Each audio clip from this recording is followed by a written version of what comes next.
coming right there.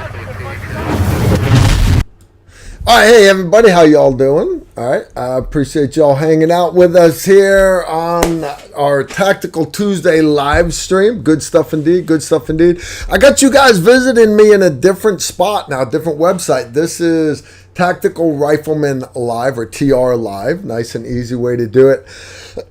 What we found was basically we're doing so many live streams a week, but then all my other videos, and they're just one's dragging the other down. And so anyways, what I wanted to do, because everybody wanted to be able to search the live streams better, we're moving all of our good live streams where we have guests, you know, John Striker Myers, stuff like that. I'm moving them all over to this website right here, TR Live, so that you guys can easily dig through the archive. Now, full disclosure, if you dig through right now, there's only 3 videos up, but my son is going to keep pulling your favorite live stream. So if you guys have a favorite live stream, let's say the one where me, Emery, and Chad drank 3 bottles of Helen's Finest wine, probably not that one, right? But how about if you had a live stream with, I don't know, maybe we had Sularoo or somebody like that. You wanted to have them on that live stream. You want that live stream put in the archive here. Piece of cake. Just let me know.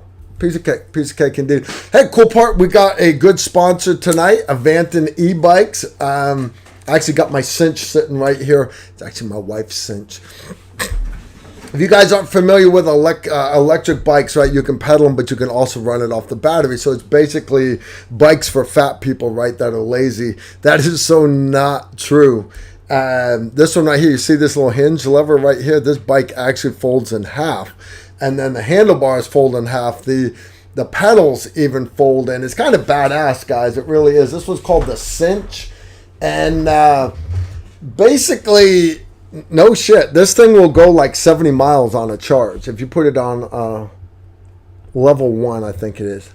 Level 1. You go about 70 miles. So I'm looking at from a hunter/survival standpoint, right? So I could jump on it with my go bag. Thing folds up. You could have it in the trunk of your car. Anyways, I think it's pretty badass. I do. It's called the Cinch. It's made by Avanton. And I got their website, the little link down there will get you guys taken care of. It is truly badass. So I just want to thank them for sponsoring us here. All right. I've been digging through, and everybody's like, hey, is Steve Holland going to be here today? That is some good coffee right there. It really is. It is, but before Steve gets here, I'm going to show you guys a video I have, right? Because everybody's like, it's Steve. Steve's an old guy. I'm going to show you guys a video of Steve Holland getting his blast on. Y'all want to see that? Y'all want to see that before Steve gets here? I don't know. You guys want to see that? Maybe you put it in the chat window. You let me know. All right. I'll show you. All right. Sorry, it doesn't have any sound. It doesn't need it. You don't need Steve to make the minigun sound on this. This is Steve Holland with, he is on one of our General Dynamics flyers. And that gun, guys, is not a 50 cal. That gun is not a minigun. That is a 30 millimeter chain gun off of an Apache gunship. And Steve is one of the only guys who have ever been able to get his blast on with this thing. So anyways, I thought that was pretty badass that Steve could do that. And I'm very jealous. Very, very jealous indeed. So anyway, Steve's en route, guys. Steve's en route, but I figured you guys would get a kick out of that. I got lots of great little videos, stuff like that of Steve. I'm going to try to get one of those that has the sound with it, because that's pretty bad. It plays sound on my phone. I don't know why it won't do it on this, but anyways, it is what it is. Good stuff indeed. All right, guys, no super chat tonight. We are new here. That this YouTube channel is brand new. Literally, this is our first actual live stream here. So we can't do super chat. I can't even monetize this. I don't care. I want just a spot. I want a spot where I can hang out with you guys on the internet and not have all the Google moderators losing their shit. All right, so we're gonna hang out tonight. If you guys have questions, you just put it into, you know the deal. Just put it into that chat window. And what ends up happening is Susan and my other moderators, they'll take pictures of them, and Susan's going to send them to my phone right here. Matter of fact, she's already sent the first one. Yep, it's a good. All right, what's that? From Andrew 3WG19. This is my first live in a while. Can I get a shout out? Andrew G19, your mama named you weird as shit, but I'll give you a shout out, dude, without a doubt. I'll give you a shout out. Glad to have you here. Glad to have you here. Hey guys, before we get too deep into this, I got a shout out that I want to give. I want to give a shout out to Bear Independent. You guys know I've had Bear on live streams before. Bear brought Grindstone Ministries here into Western Kentucky when we had the tornado go through last Thanksgiving. They were here even when the Red Cross and everybody else left. When Team Rubicon left and went home for the holidays, Bear Independent and his guys were still on the ground helping families. And that's not just what they do, disaster relief. It's a small part, but that's not their big thing. The big thing they do is they actually help rescue and then help recover trafficked children, the sexually assaulted sex slaves that unfortunately, isn't that just crazy that we even say that there's shit like that happening in the U.S., even in the world, let alone in the U.S. But the reality is that it happens in the U.S. So anyways, he has put together this his ministry. They take these kids and a lot of times they get rescued by law enforcement, but then where do they go from there? Do they just go into foster care and then when they turn 18, they're just cut out onto the streets, right? A lot of these girls are already 15, 16, 17, so they're going to get, you understand, they're going to get put in a foster home for 9 months and then thrown out on the street. That's not fair. So anyways, he just reached out to me, and if you look down in the description under the video, I actually cut and pasted a note that I just got from him. Basically, and I'll read it to you so you guys don't have to do it. Grindstone Ministries is caring for more than a dozen trafficked and sexually assaulted children. We need your help. Our operational fund is almost depleted, and there's a lot of work that remains to be done. Investigations are ongoing, so we can't share too many details. But please know I give my word as a man of God that I will use every dime to rescue and rehabilitate survivors until every last one is made well again. Every little bit helps. And then I have his link right there, guys. And Susan, I appreciate you guys cutting and pasting the link into the window. And my moderators are awesome, are they not? Here's the deal, guys. Me and my wife, we click on this link. Me and my wife take money that I get from my military retirement, which is not very much, my VA disability, which is not very much, my YouTube videos that are mostly demonetized, and from the support of my patrons that help me keep this channel alive. And basically, I do whatever I can to help him out. I do, because Bear is just doing phenomenal work, and it breaks my heart to say that we have got shit like this going on in the U.S. And it's those elitist people that think that they're above the law, the Obamas and Clintons and everything else, and it bothers me. Anyway, so if I've laid it heavy on your heart and you want to help out Bear, we don't need super chat tonight, guys. We don't. If you guys would want to throw a $20 super chat down tonight, I'd rather you go to Grindstone Ministries, click on his thing, and you give. Please, please, please, please do it. Anyways, Bear, if you're watching, dude, God bless all your hard work. And it is what it is. It is what it is. He's doing a fight that a lot of people are scared to even admit's going on. I'm looking at the security cameras. My wife and daughter just came in. They went out to the burger barn where they've got great rum buckets, by the way. And I'm sure they didn't bring me anything. I'll tell you what, though. That is some good coffee right there, though. Good coffee. Eric from Five Stone Frontline Coffee. Eric, if you're watching, I'm here to tell you, brother, I know you're out doing great things and all, but I'm running a little short. I could use some more coffee. Guys, Eric's good people. If you go to 5stoneusa.com, you can get the same great coffee that I'm knocking back. I don't get a dime from him, but because the guy does make good coffee, I did ask him for a promo code to help you guys out. Use code TR10, and it saves you 10% off your whole order. Again, full disclosure, I do not get a dime off of that. Not a dime. I would like it if he'd send me some more coffee. But it's great stuff. I'll buy it. I will. I'll buy it if he won't send it to me. It is good stuff indeed. All right, so we've got a couple questions in. All right, here we go. Your volume keeps going up and down. My volume keeps going. All right, Susan, is that better?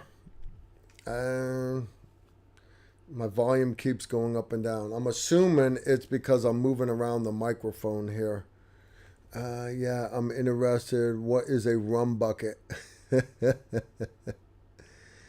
All right. Eco Sophist. Is a high ride belt loop the way to go for a duty holster when driving a vehicle? You're going to have to crack the code on that yourself. And here's why. Safariland actually makes a hinged paddle holster. So it's got a very low riser on it. All right, it's kind of like the one that I usually run, but they've made it so it actually has a hinge on it, and that's so when officers sit in their cruisers, they can actually tilt it so that they can actually draw it from the holster. If you're going to be in vehicles, small tactical vehicles, Humvees, things like that, a leg holster actually will allow you to draw it better. But what you'll find is, depending on the vehicle, certain holsters work better than others. So I really can't give you understand, I can't give you a good answer to that. Understand, when I get into a vehicle, now I'm running appendix carry because it's summertime. All right. If I'm in a vehicle, you sit your seatbelt behind your appendix carry holster. All right. And then drop your t-shirt over the top of it. All right. But if you're running a 4 o'clock or 3 o'clock holster, a lot of times what I'll do is I will actually, good coffee, I will actually take that firearm off, and especially like in my Jeep, there's actually a spot right between my emergency brake and the little console next to it. That's perfect for holding my vehicle, holding my firearm. It allows me to draw quickly while seated. Right, but again, every vehicle is different. Every setup's different. I wish I could give you a better answer on that. All right. Next one from Wildflower. What is a rum bucket? And you go everywhere. Every restaurant, every bar has got their own little things. But you go to this it's called the Burger Barn. It is in Cadiz, Kentucky, Western Kentucky. About a half hour north of Fort Campbell, right by Land Between the Lakes. It's right where I live, by the way.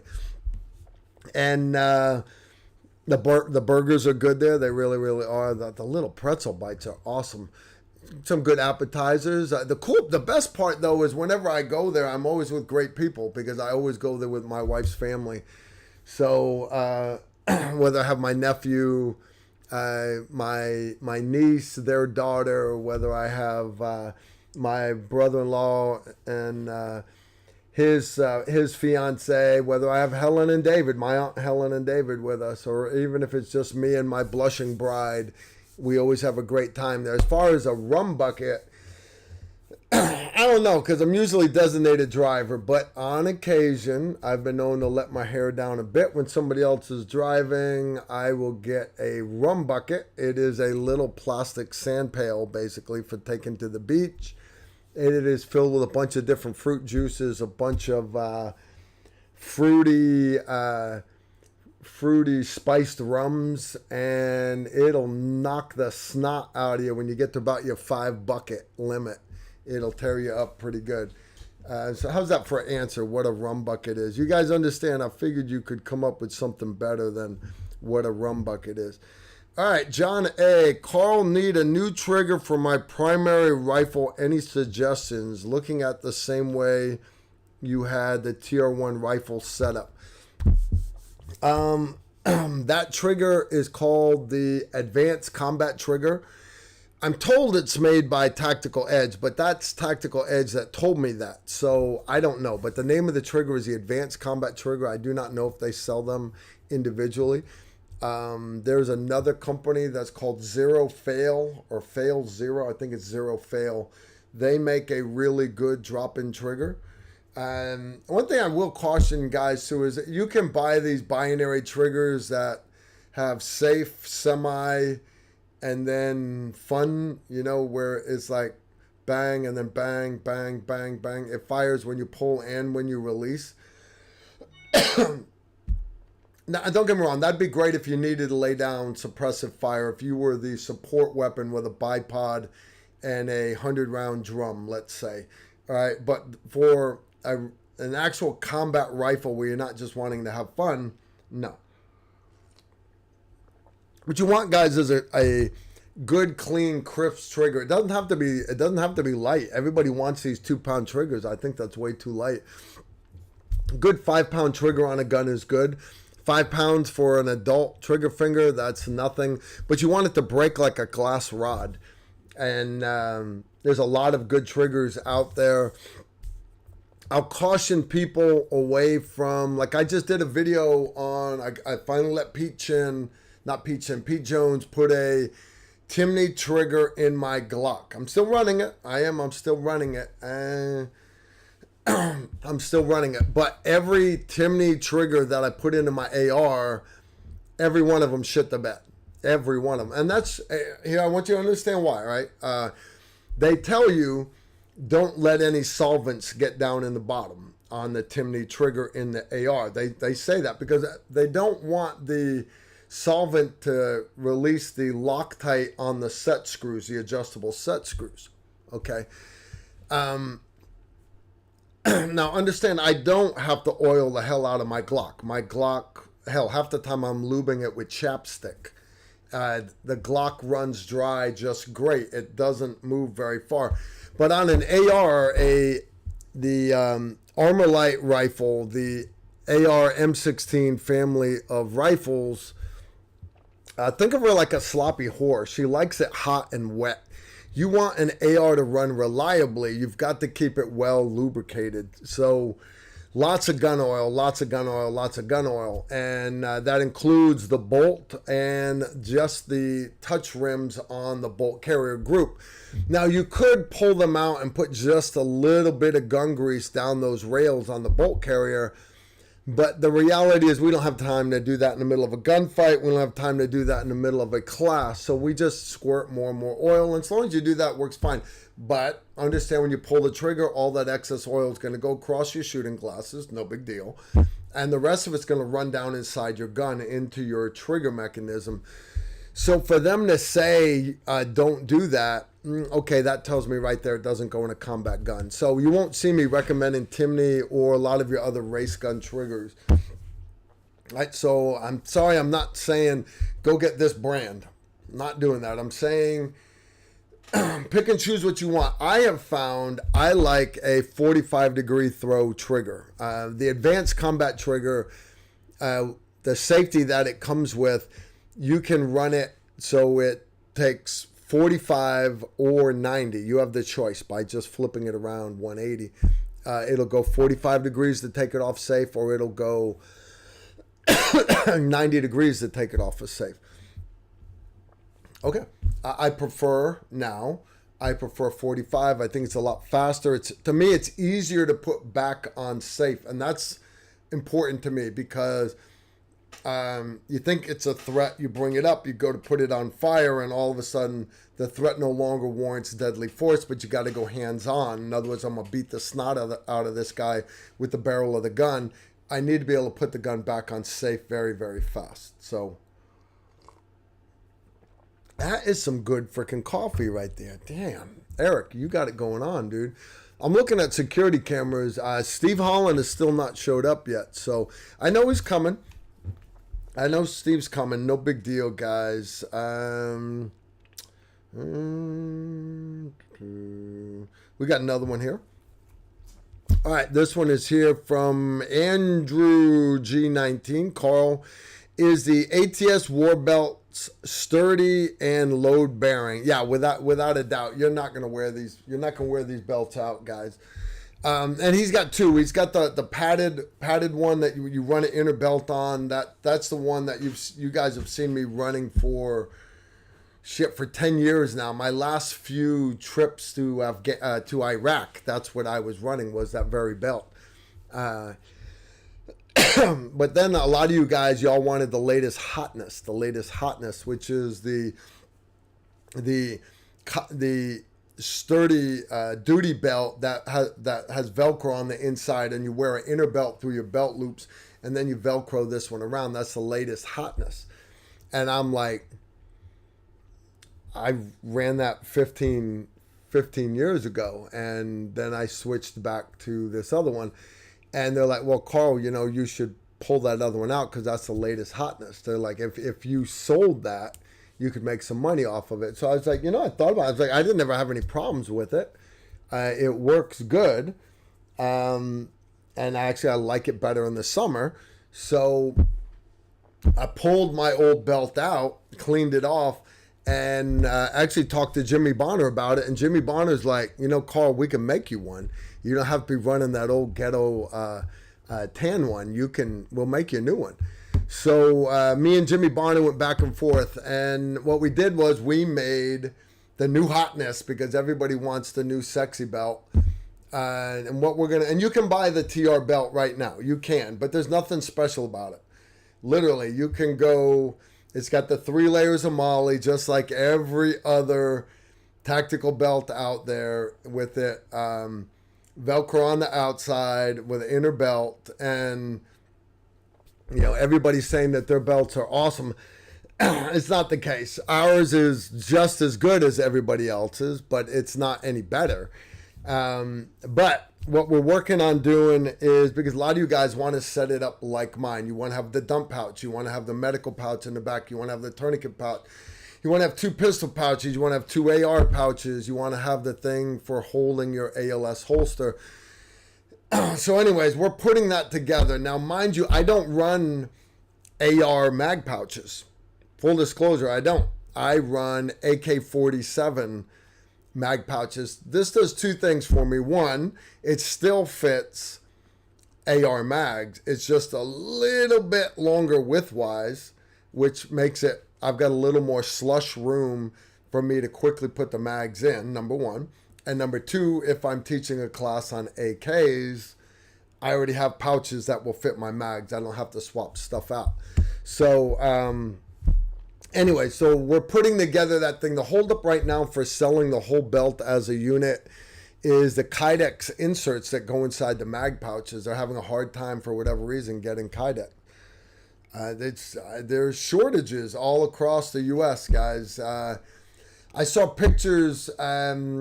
A buddy of mine, Eric Christensen from Nutrient Survival, he went down to Panama, the country, to visit some of his wife's family members. He sent back pictures of grocery store shelves, fresh produce. Shit was empty. Shit was gone. There was nothing there.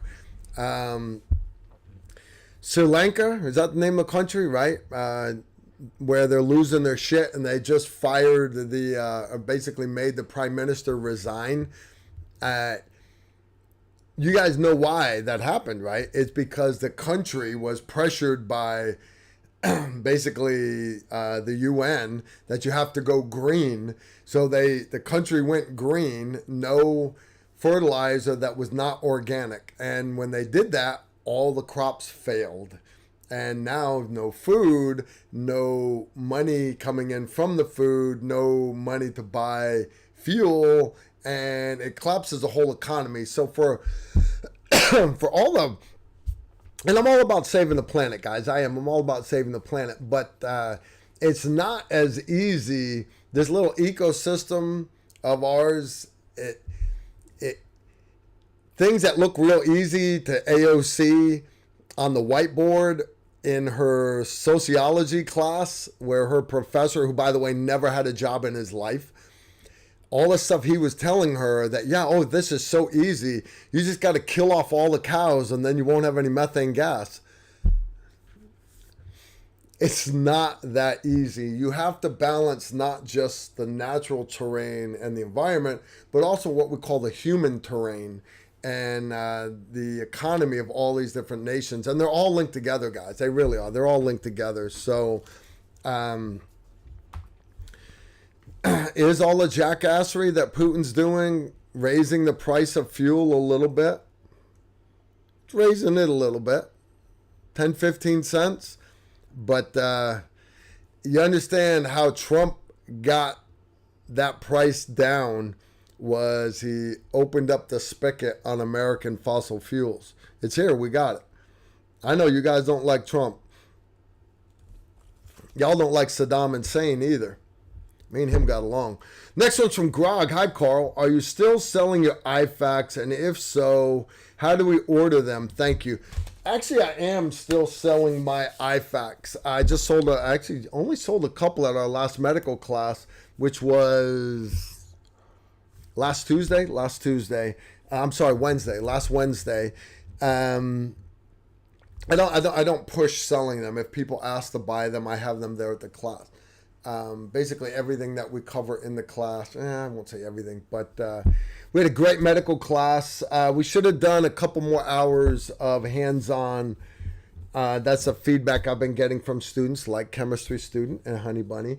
But to me, I was getting the impression that everybody was pretty wore out, ready to go. We did have a long day, but that's all right. We got to do all kinds of fun stuff. Anyways, back to the medical kits. If you're interested in purchasing one of our Tactical Rifleman medical kits, I want to say it's like $54 for the basic kit, vacuum sealed. You can carry it through TSA in your carry-on the airplane. And I want to say it's like $81, $82 for the one that's got quick clot in it. I don't make any money off the difference. It's just that's how much more quick clot costs over regular gauze. And that and Cat 7 tourniquets, that stuff. If you're interested in buying that, you can go to tacticalrifleman1@gmail.com, tacticalrifleman1@gmail.com. Send me an email saying that you're interested in purchasing some of our medical equipment, and I'll sell it to you. I'm not making money off of them, definitely not getting rich off of them. I'm kind of going out of my way by I'm going to lose a half an hour to take your email, respond back, get it from you, this, that, and the other. So why do I do it, right? Because I'm not Amazon. My things are bagged by North American Rescue, so why am I not having them sell them? I should, but the reality is it's just something I made for myself, for my family, for my daughter to have in her book bag, for my wife to have in her car, in her purse, under the seats of the Jeep so that they're waterproof. I do it, but for all my patrons, they get a discount. They do. There's a lot of benefits of being a patron. If you guys haven't figured that out yet, there are lots of benefits. They do. They get $10 off of every one of those kits, and discounts on classes, other things. Good stuff indeed. But yeah, tacticalrifleman1@gmail.com. Donuts already got it plugged in the thing there. Excellent question. All right. Blah, blah, blah. There's one more. Joshua Putman. Carl, did you go through jungle training at Fort Sherman in Panama? Funny place. Those local bus drivers are crazy. Actually, no. I never went through jungle school. I never did. I did a bunch of different survival stuff. I did an Air Force survival course out in Korea once, which was crazy because They took the South Korean Special Forces. Now, these guys work 7 days a week. So they get a 4-day weekend for basically every SEER student that they catch. So it was pretty crazy. They were rolling us up by just setting ambushes everywhere. It's cool. I made it right up to the very end, and then you have to get captured. And then you go get interrogated, and funny stuff indeed. But nope, never did your jungle course down in Panama. Randy told me a bunch about it. I have a bunch of buddies that have gone down and do it. I would have definitely wanted to do it. I'm all about getting out and going and doing things. I'm just big on learning. Get out there and do good stuff indeed. All right, I still don't have a Steve Holland. That's fine. We don't need a Steve Holland because I've got a list of stuff I want to talk about again myself. For example, the 2023 training calendar for Tactical Rifleman. I'm going to put that up September, October time frame.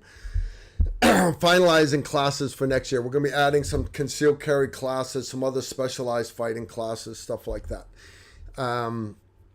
But guys, we still got 6 months left in the year. So I want to remind you guys that we actually don't have that many classes left in the fall.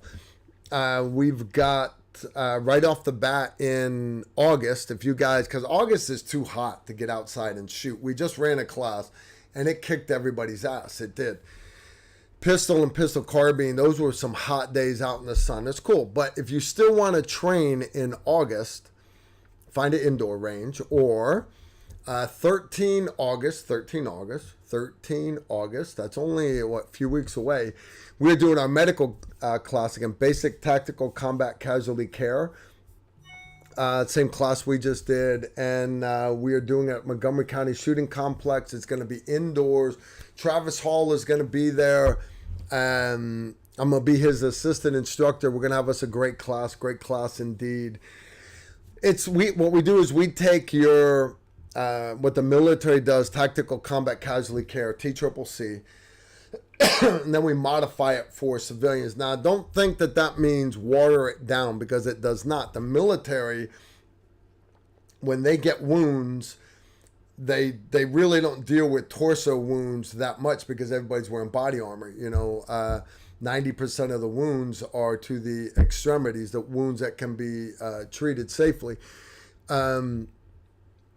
And everybody in the military's got an individual first aid kit, big monster medical kit.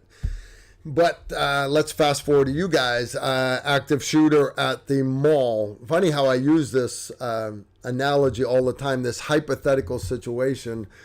You don't have your individual first aid kit with you. And the reality is, it doesn't matter that you own $1,000 worth of medical gear if it's up in your attic.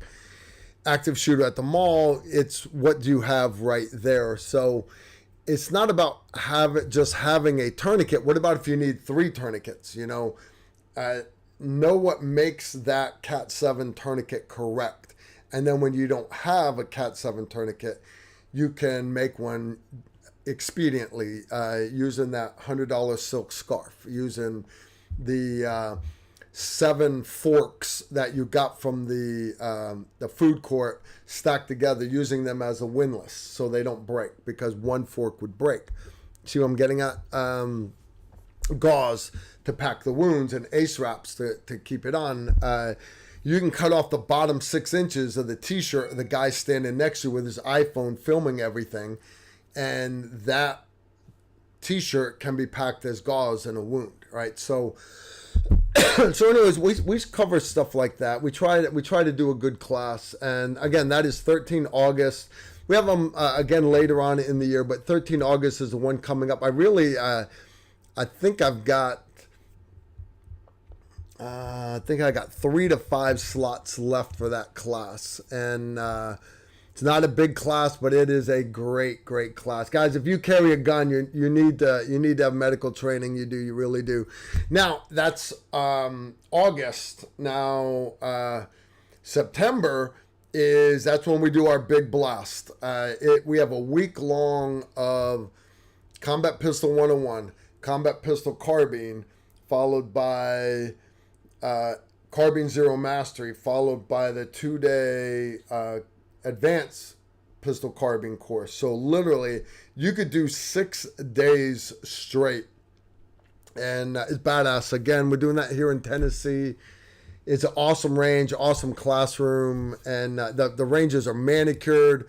There's overhead cover for your gear, and yeah, it's a great time. Now, the month of October, you guys aren't seeing me in October. I've got a few things I got to film. I'll still have videos here for you, but what I'm doing is I am going to take the my buddy with his Gladiator Jeep Rubicon, me with my Jeep Rubicon, and whoever else out there that wants to come with us. I'm kind of hoping Toby and Karen would come.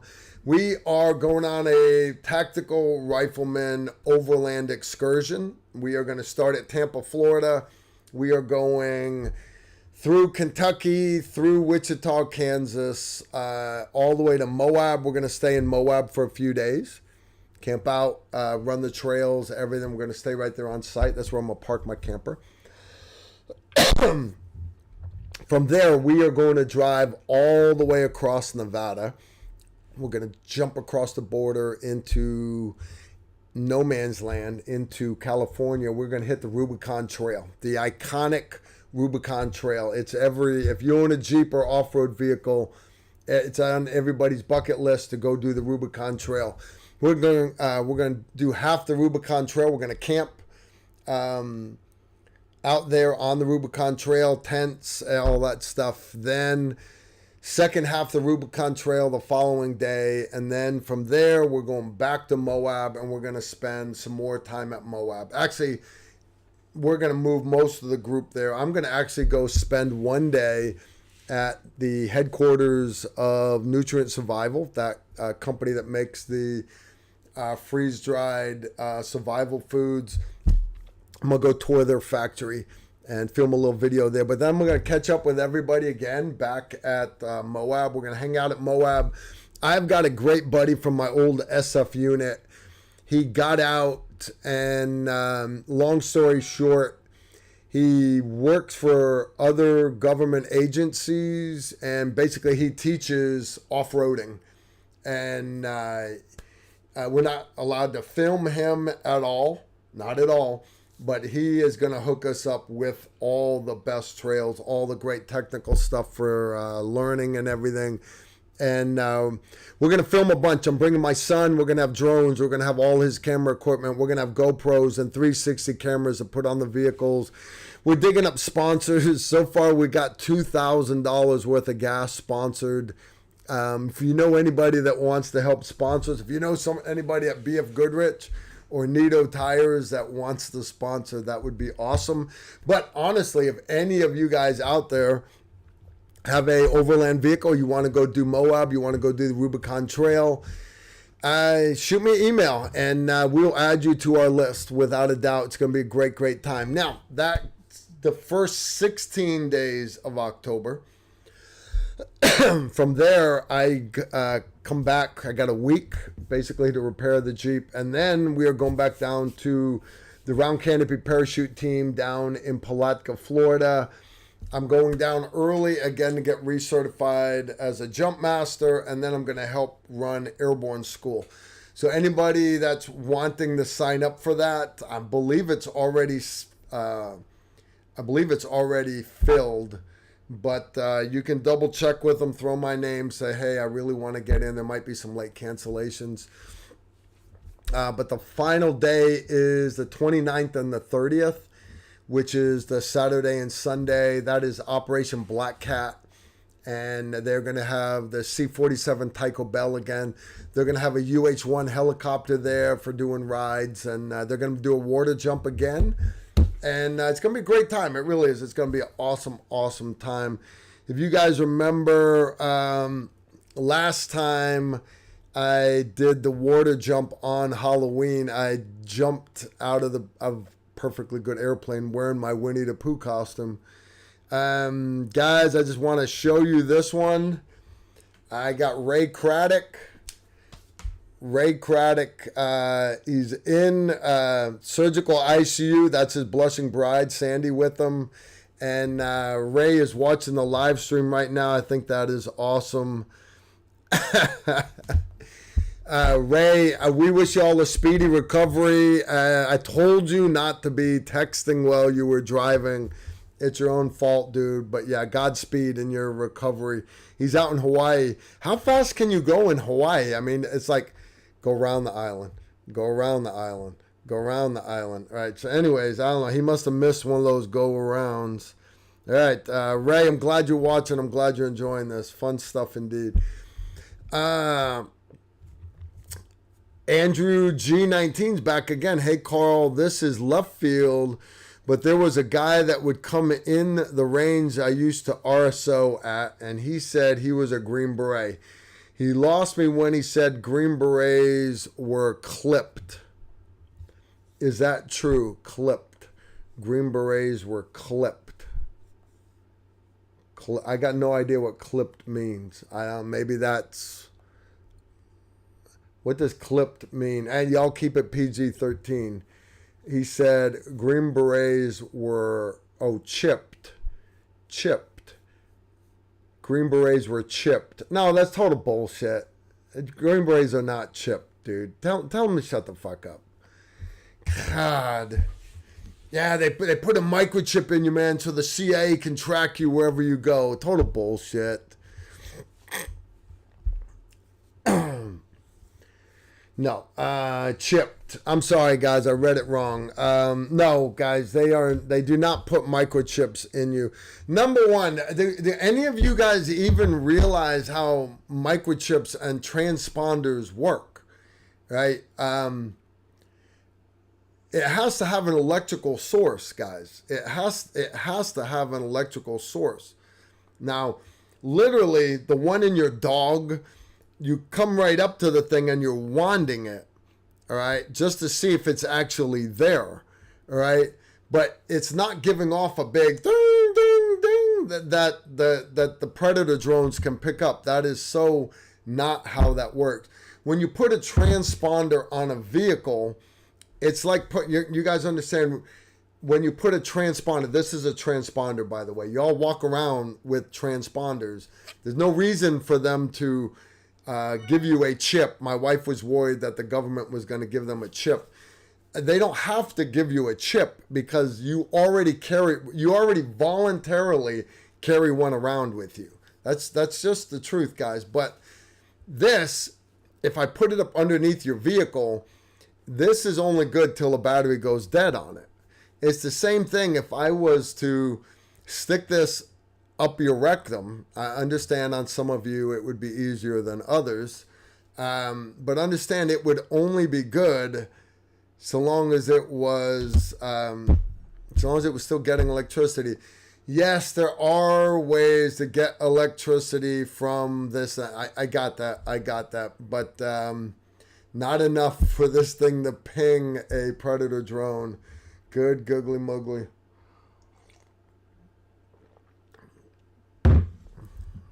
RFID is not what I'm talking about. He's talking about a chip so like they can track you. RFID, motherfucking monkeys. Monkeys.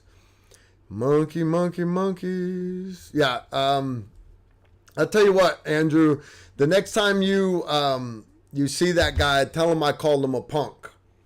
All right, because he's a punk. He's lying.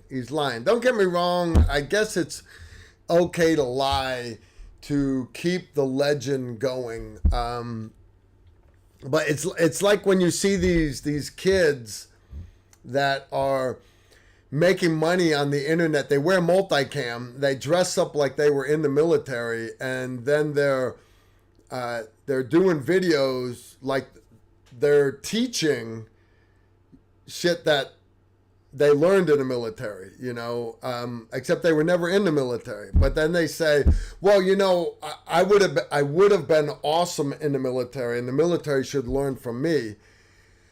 I actually saw somebody, I'm watching Steve pull into my driveway right now.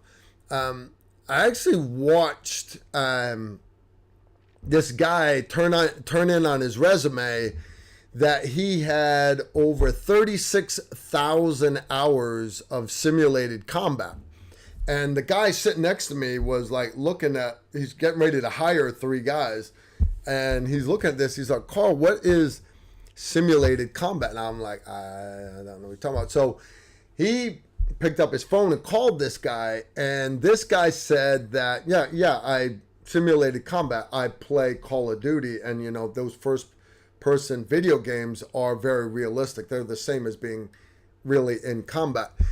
And the guy sitting there, he said, hold on for a second, I'm going to put you on speaker. I want you to say that again. So he put it on speaker and let me hear this guy say it. And he's like, all right, can you hear this? This is me tearing up your resume in front of you over the phone. Unfortunately, though, a lot of these kids that do these YouTube channels, and don't get me wrong, I encourage everybody to train. I do. I encourage everybody to train. I do. But I think it's wrong for some of these people to be perpetrating a fraud like that. That's just me. Call me crazy. What do I know? I don't know nothing. All right, so Steve, it takes Steve a while to get out of his car. Then he's got to go down. He's got to come in through the man room. He's going to hit the bar. He's got to fill his water bottle with my tequila. And then he's going to take the wine glass and fill it with Cafe Patron tequila with coffee liqueur. I like tequila. I'm hoping he brings me in some. All right, so while we're waiting on Steve, I just want to talk a little bit more about the classes. All right, so basically after I come back from that Moab trip, and again, all of you guys are invited. You don't have to have a Jeep. If you just want to come hang out with us, we're going to be doing great training. It don't cost you a dime. Let me rephrase that. I'm not paying your gas. I'm not paying your lodging, meals, nothing. But you don't have to pay to come attend this class, this excursion. You don't. We're going to have a great time. It's going to be a time of just fellowship, hanging out. And every time anybody gets stuck or a flat tire or anything, it always turns into a class with us. It always does. We're going to have a great time. Great time indeed. We're just trying to find some more sponsors. Either way, we're going. Right. After that, all right, we have classes in November. And we have classes in December also. And yeah, it's going to be a great time. I'm looking at the camera in the man room. Still no Steve yet. He hasn't made it down the hill yet. My dogs are still looking at his vehicle. My dogs are like...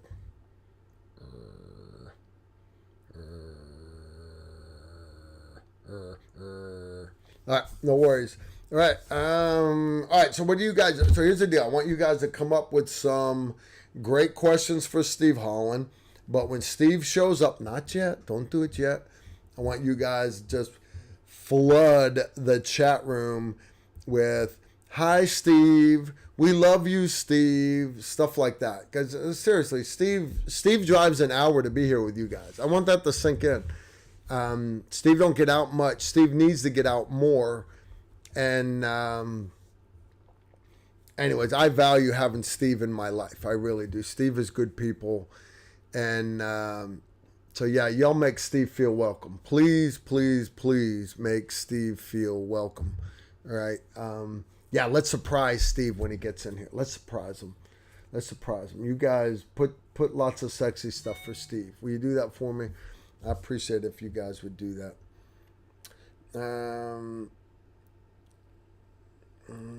Emery just asked, do you want Chad and me to call in?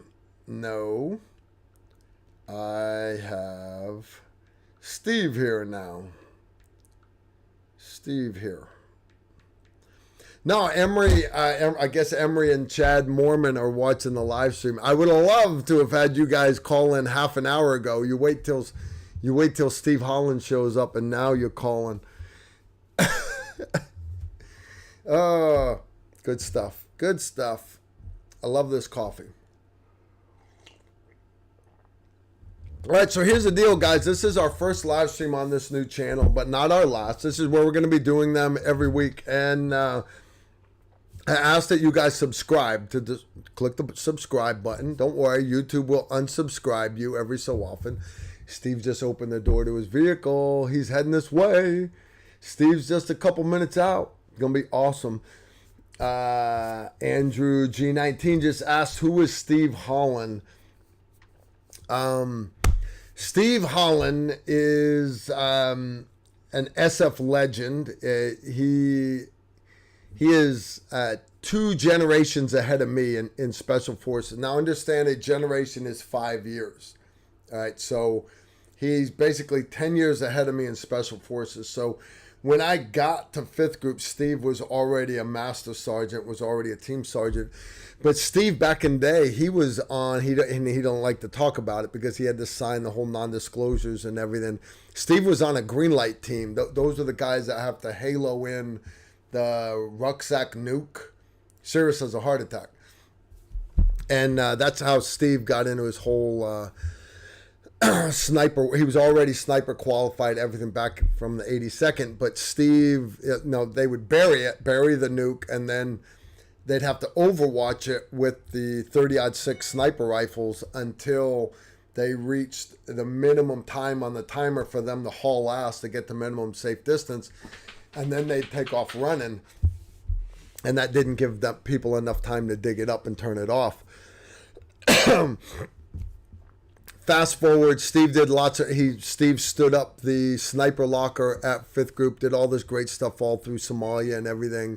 But right about the time the towers fell, and 5th Group was going to war, Steve was ready to retire, and the group commander took Steve's retirement paperwork and basically tore it up in front of him and said, look, here's the deal, Steve.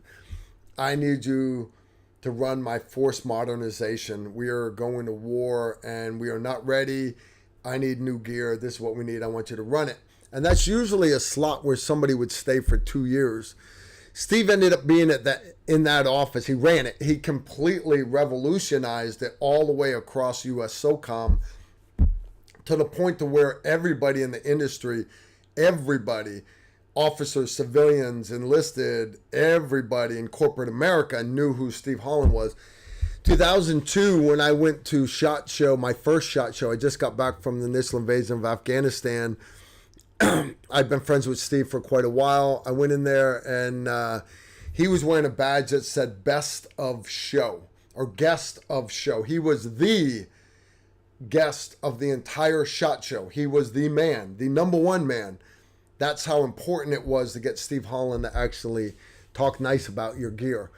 Fast forward, Steve Holland, you ever heard of the 6.8 SPC cartridge? Have you ever heard of the Mark 12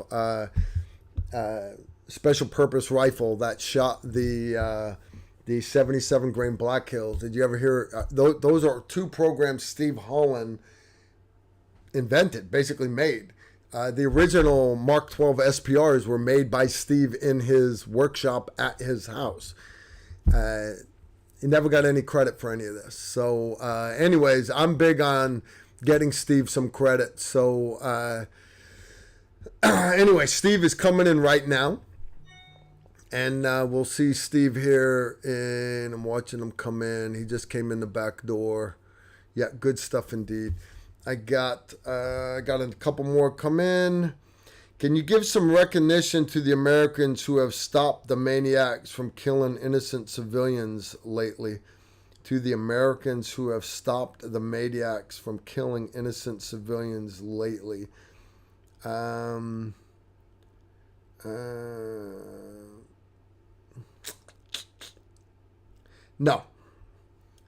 I can't. All right. I got, this is from Tucker for Steve. I got this one. I'll actually save it for Steve to get in here. I'm going to move this bike real quick so I got room for Steve Holland. You guys give me just a second. All right. My sponsor for tonight, my wife's bike. I got to move it. I'm coming, guys. Y'all relax. I'm not leaving you.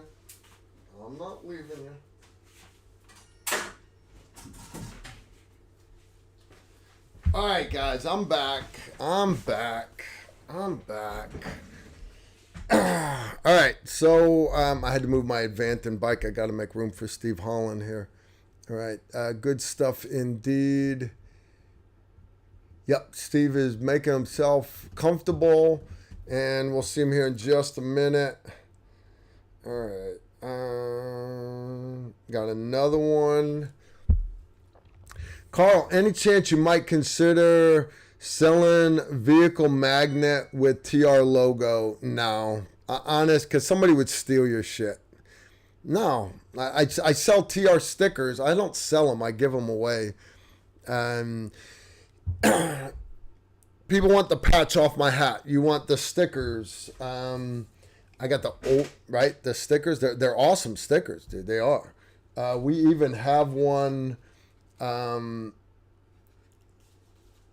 We even have the Tactical Rifleman Overland team. That's for ones going on our trip to Moab. A magnet? Why? People would just peel that stuff off your vehicle. You want a bike? I mean, you want a sticker to put on your vehicle? Come take a class. You come take a class. You get a sticker. You get a patch. You get a T-shirt. And it's awesome. It is awesome. Never really thought about magnets. I have 2 for Steve now.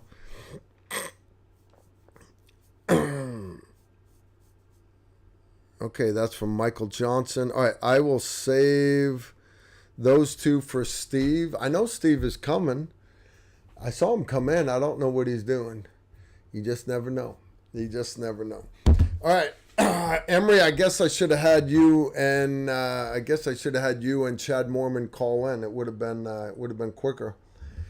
Can I use some of those stickers as a home security, Carl? See, those are kind of questions in the chat room that my moderators don't send to me because they're. You guys understand why I shouldn't read the chat, right? One thing I'll show you though is, see this woman right here? This is my blushing bride, right? And me and my blushing bride, she is awesome. She's upstairs, and the cool part is she is watching the live stream tonight too. That picture was actually taken at one of our formals. I don't remember when it was. I think it was Sergeant Major by then. But anyways, we were pretty liquored up. That was the Christmas formal down at the Opryland Hotel down in Nashville. Yeah, I remember it well, and we had a good time. We had a good time. It was a great time indeed. All right, guys, waiting for the grand appearance of Steve Holland. Maybe Steve ain't coming. You just never know. Yeah, I shouldn't watch him on camera. I should just ignore him and assume Steve's going to walk in when Steve comes and walks in. You're right. That's a better way to do that. I thought about doing a giveaway tonight, guys, but I'm not going to do a giveaway tonight. Not going to do it. Literally, because we don't. This is our first time using this channel, and I don't want to jinx it by having YouTube getting pissed off. I mean, I do have 219 people watching. I think that's kind of cool. If you guys just came here tonight for the giveaway, I will tell you, I will make next Tuesday's giveaway Mumtaz. It will be Kawais Gidden. It will be awesome. It will be very good. All right. I don't know. Maybe we'll do optic. You want to do optic? We could do optic. I'm looking at my shelf of all the stuff I'm supposed to be testing. I'm not sure the internet would let me give away designer ammo. It's possible. Oh, ladies and gentlemen, it is Steve Minigun Holland. Dun, dun, dun, dun, dun, dun, dun, dun, dun, dun. Come on, Steve. Come. No, I got a chair for you right here. I got a chair for you. Come snuggle. Come snuggle. Come snuggle, Steve. Come on. What you got going on? I'm gonna get on my tactical rifleman attire. What you got? What you got? What you got? I always gotta keep my belt on. Oh, guys, Steve is getting dressed right now. He is putting on his bandolier of 45-70 and shotgun. He's dropping shells all over the place. You got that belt too tight, Steve. Maybe you got to let it out a little bit. You eat a little too much over the weekend? Huh. So like good steak you guys had. Really, guys, he's putting on his bandolier and his. Wait, you got put on your haversack also. Don't forget your haversack, Steve. Oh, they got me last time, didn't they? All right, guys. All right, one more time. All right, I just love this video. I do. I love the video of Steve rocking the 30 millimeter chain gun off an Apache gunship. Oh wow! He's check that one rocking out. it on a Flyer 1.1, right? That's a 1.1? 1288. 1288. 1288. Okay. That is the M230 LF 30 millimeter gun off of the Apache, and the LF stands for link fed because on the Apache is gravity fed. Those rounds aren't linked? No, they aren't linked. They just pour in. It's just gravity fed. What? Yeah. No, Yeah. that's bullpucky. Really? I did not know that. See Look that at that, little bit of trivia right there. That Did is not sweet. know that. That is sweet. All right, now I got Steve. Come snuggle, Steve. Come snuggle with Tactical Rifleman Nation. me. Right there. There we go. Better. I don't need no stinking badges. What? You look like who's the guy from the old Why is it gotta be old? the old Good, the Bad, and the Ugly. Clint Eastwood? Not Clint Eastwood. No, trust me, dude. You can't pull off. No. Clint I'm Eastwood. not saying, but the good, the bad, and the ugly is. Yeah, it had is- Clint Eastwood in it. It did. Who's the Mexican guy with the bandoliers? So, what was his name? Mexican guy. That Yeah. was his name. Steve, you look Mexican to me. He's You a do, Mexican right? guy. You know. I had somebody tell me once you were black. I was like, Steve's as green as I am. You motherfuckers, get off me. I don't need no funny stinking badges. So how you been, Steve? We have not seen you Good. Since last Tuesday. You weren't here last Tuesday, Yes, I were you? was. Were you? Yeah, because Dominic was here last Tuesday. Oh yeah. Yeah, We had a good time. All right, this is our new channel. We are actually on TR Live, which I think is pretty badass. We have a separate YouTube channel just for live streams now, which is kind of cool. We got Event and Bikes to sponsor us tonight, which is good. As Steve's playing with his zipper, I so don't need to see stuff like that, but that's okay. Burn my eyes.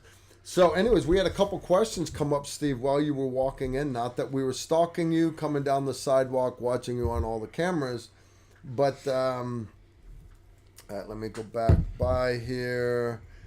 Not that one wasn't for you. This one was. This is from Tucker. For Steve, the difference between a 45-70 and a 444 Marlin versus a 444 Marlin. Difference between the two. Other than they're two different calibers. You got 45, 44. I mean, they're both straight wall cartridges. 45-70, of course, has such a lineage all the way back to the 1800s, the cavalry days, the Springfield and the Spencer rifles, the 444 Marlin. The main difference, of course, being 44 caliber, you have access to more 44 caliber bullets because you had bullets that are made for the 44 Magnum and the 44 Special, stuff like that. But to me, the main difference is the 45-70 is loaded. I forget what the exact PSI is, but it's low, like 35,000 PSI, something like that, because of the old rifles. Yeah.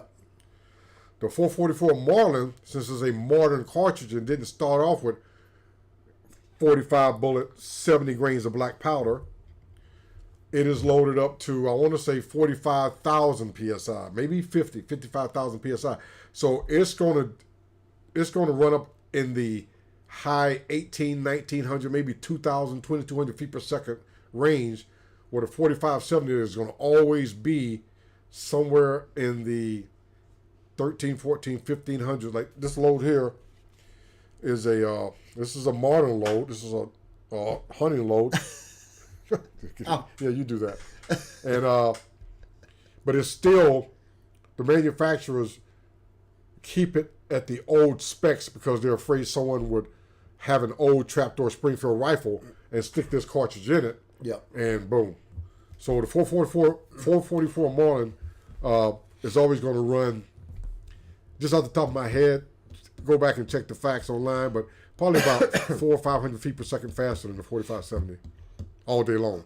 I remember back in the 80s, the Mujahideen, they were in Afghanistan, were using 4570 rifles to shoot at the tail rotors of the Soviet helicopters because a projectile so big and heavy and flying so slow that the tail rotors would actually hit the bullet in flight. And basically, you can't hurt the armor on a Hind gunship.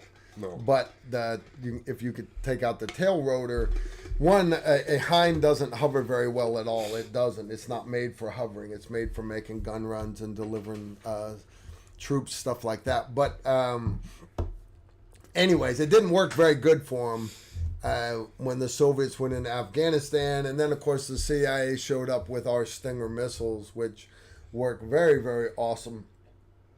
I remember that. Kind of like our Stinger missiles in the hands of the Ukrainians. Americans make good surface-to-air missiles. We really do. All right. I got a couple other here for you, Steve. We've missed you, brother. We've been talking and talking. I've been talking about, I had Steve coming and everything. All right. For Steve, can an AR-10 be a good all-around general-purpose rifle? Best uses, not so good uses, 308 versus 6mm.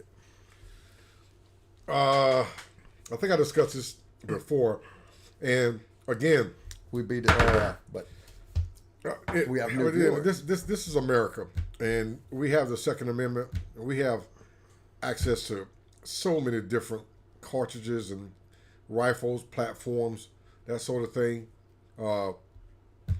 My favorite of all, and I mentioned this before, is the 308 Winchester 155 grain Hornady Tap. As an all-across general purpose, World War Z, Armageddon, zombie apocalypse.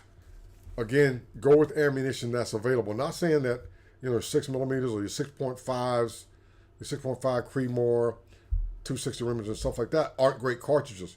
But if the world goes to hell, 7.62 NATO is going to be available. Yeah, that and 5.56. I mean, I'm and 9mm.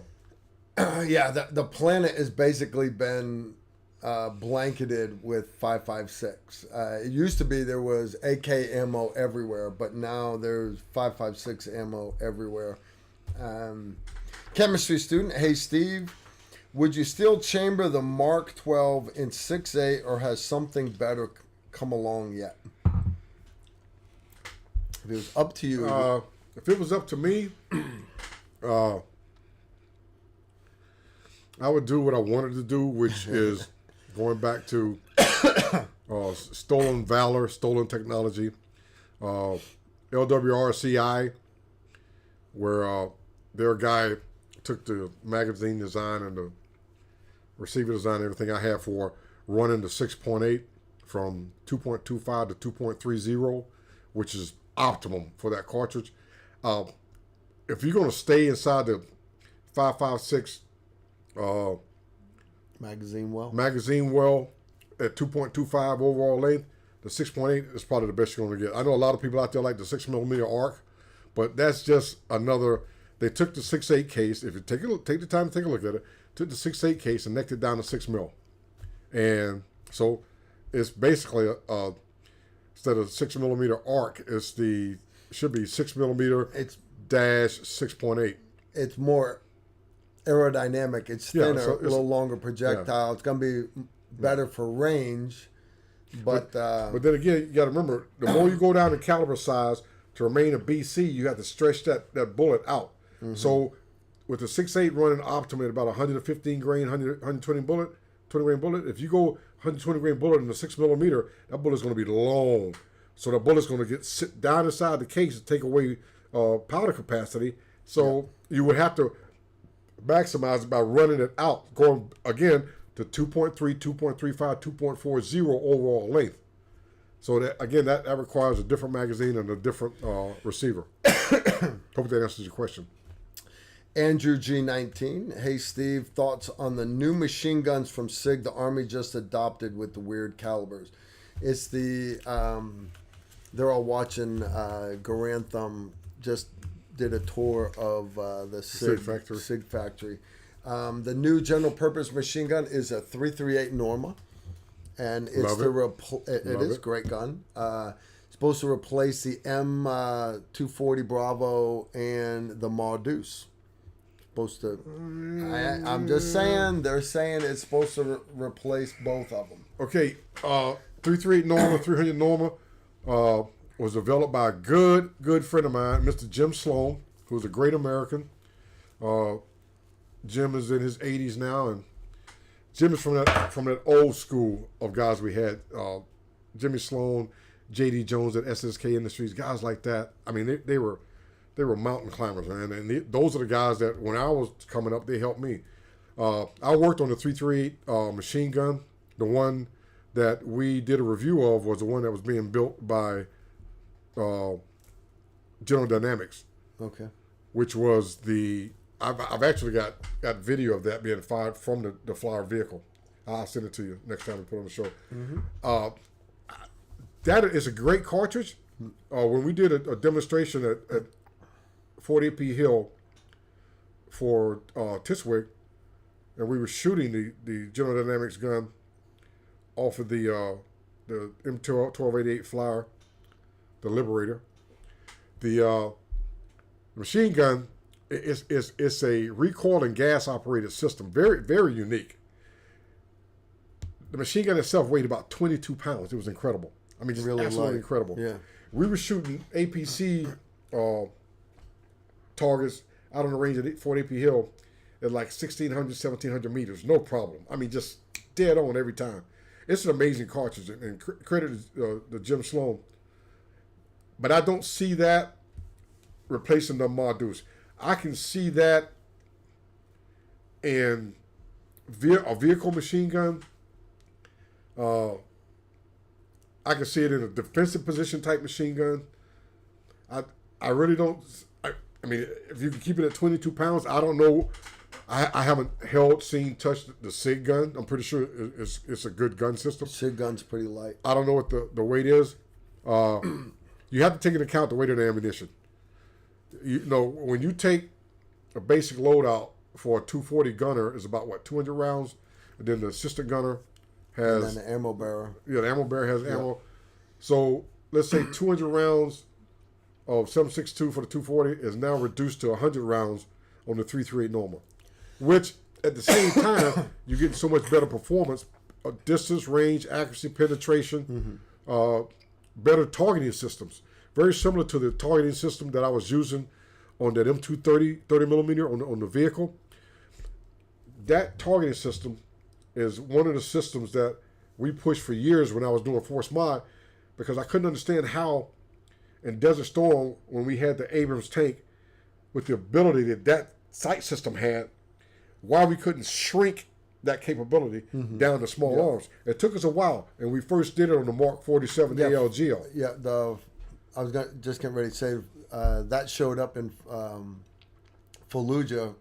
We got our first Mark 47 automatic grenade launcher, 40mm automatic grenade launcher, and once you got it zeroed, oh shit, that thing was badass. Yeah. Put crosshairs on target, key it lasers, takes environmental factors in, adjusts your point of aim, and we're getting first round hits with it, which was cool because you could then get like 12 rounds in the air before the first one hit. Good stuff. So you're saying you got that for the 338? Yeah, yeah. Cool. All right. Let's see. We're getting we're falling behind here.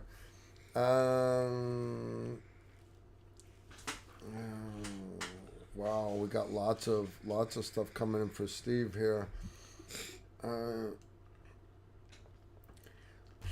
Paul American question: besides sniper school, what would Steve choose to teach? Well, Porn. it's not, right now, I probably wouldn't choose to teach sniper school. It's a handful. I mean, Yeah. when you're doing it, and it's part of your everyday regimen, and you're recycling every 2 Yeah. weeks, a week off, and then 2 weeks start again. Sometimes a 4-week course, 5-week course.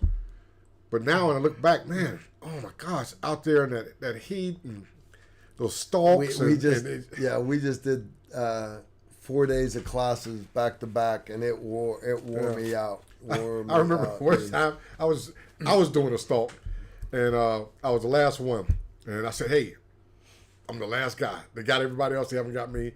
Guy identified I shot. He identified I shot.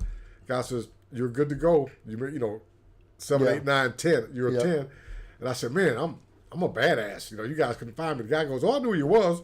I just didn't want to come out there in that poison ivy." That night, I had to destroy a ghillie suit that took me 2 months to make. I was covered in calamine lotion all over. I mean, it's no picnic, people. I'm telling No, you, it's it looks good on the definitely not. movies, but between the gnats and the chiggers and the heat, and movement all the time, especially in the urban city. You got to carry so much to use to set up a high site. People don't realize you get in a building, you got to have certain things with you. You have netting, screen, poles. You got to have bipod, tripod. You got so many things you got to deal with. If you don't, none of you don't remember, in Iraq on the second tour, I don't know what city it was, but 4 Marines were moving in to set up a position. And I think they were there maybe 1 day, 2 days, but somehow they got lax in their security. Because you always got to have, you can't just have a sniper team. You got to have security. Yeah. When you go in like a regular tactical guy. You peel off to your position based on your aerial study and everything else. And then the rest of the team keeps moving. going. Yeah. Then when you're ready to come out, they do a swing by and everything else. Well, somehow, I'm not going to second guess guys in the tactical situation. I wasn't there. Somehow their security got lax. Somebody found out they were in this building on the 4th floor, and all 4 sniper teams got killed. And I had that whole file, but of course I was active duty there, so I had access to that kind of information. But I remember talking to one of the Marine guys that was my connection at Quantico at the Scout Sniper Instructor School about what happened. I wasn't saying, hey, did they make mistakes? Did they do this? But we're always looking at lessons learned. Yeah. Yeah. Alex M., question for Steve. What's been your experience with off-the-shelf 6.8 ammo? I currently don't have a reloading press to make my own ammo. I just bought 1,000 rounds of Hornady Black. Off-the-shelf ammo, Steve, for 6.8. Off the shelf. A lot of times I don't like to get into specific companies because, I mean, if we're going to talk about their product, then they should sponsor the show. Yeah. Hornady, since you mentioned that you have Hornady, Hornady is good ammo. Stay with their 110 and 115s. In my opinion, I think their 120s are running a little slow. Our main goal for the 6.8, which we were able to accomplish when I was, I never worked with Remington. Kind of like Remington, we did a demonstration for them, and then they took the ammo, took it to Sammy, and then you look it up. It says, Wikipedia says 6.8, developed by Remington. It wasn't developed by Remington. The first time they ever saw it, they saw ammunition and guns firing. Like the one time we went out to Rattlesnake Ridge, Yeah. and everybody at Picatinny, they said, well, we thought you were going to give us a briefing. We didn't know we were going to have real ammo to shoot. Yeah, real ammo to shoot. $5,000 later. Not $350 million later. Yeah. $5,000 later, we were busting caps down range. Matthew Dion. Hey, Steve and Carl, what is your opinion on the new 8.6 blackout with a 1 in 3 twist? I've seen a little bit on that. I haven't held it, touched it, smelled it. I've never messed with shot it. Only thing I can say, anytime you got anything dealing with subsonic, and you can add the blackout name to whatever you want to, but we all know the 300 blackout came from the gentleman I mentioned earlier, Mr. J.D. Jones of SSK Industries, and his 300 Whisper. And he has the whole family of Whisper cartridges all the way up, I think, to like a 50 caliber Whisper. So, excuse me, anything that somebody's, 300 blackout people are now going to 8.6, I say go to SSK Industries. I think they now call themselves SSK Firearms. But look at the history of J.D. Jones. They're a great American. I mean, he is like salt of the earth, apple pie. This is the part where you're supposed to say, shame on you. Okay. I did some work with another ammunition company in addition to Remington, and actually, I wasn't in the service. I was out. I was a consultant, and I worked with them, and basically got them going. And they moved from the Vegas area. I think they were in Pahrump, Nevada. Then they moved to, I think, the West Coast, and I think they now call themselves SSA, and they were bought out by who bought SSA? Okay, I give up. No, I'm trying to think. The ammunition company. So, but anyway, I just can't do it. I'm sorry. I mean, they can have some of the best ammo out there. I mean, it should be good because I consulted with them on the ammo, and I just can't. I'm not going to say their name. You probably know who I'm. Well, I just said SSA. So anyway, shame on them. Because I put the work in. They switched. The owner sold out. I forget what happened, but when I once talked with the guys about that, and they said, "Well, we need to get an invoice from you because of blah blah blah blah blah." I said, "Well, I can invoice you for my consulting work, but I also had, I think it was like 2.5% of the contract that I got for them, but they wouldn't tell me what the max was on the contract. So how could I invoice them without knowing, the whole situation?" So now the original owner of it, when they were out in Vegas, what a great guy. What a great guy. And he reminded me a lot of J.D. Jones. I mean, these are the ammunition guys now. They're in their late 70s and their 80s, and they're just amazing Americans. Like I said, when they sold out, that new management guys, I used to love when I walk by the SHOT Show and I go by the booths. They'd be like, hey, Steve Holland. I just keep walking. Shame on you. Ray S., what is the most civilian relevant class you've ever had in your military career outside of any gun stuff? That's to you? All right, both of us, Steve. Both of us. Most civilian relevant. That was outside of gun stuff? I'd have to say like medical classes, but I was trying to think of any of the schools that we've had all kinds of leadership classes, all kinds of stuff. Well, I was just about to say one, but it's a military school, so I can't really say that. No, but he's specifically, what classes did we have in the military that are pertinent to being a civilian? Probably the best one for me was O&I. I mean, O&I is that's a school. I mean, that is. You're gonna have to elaborate for them. What does O&I stand for?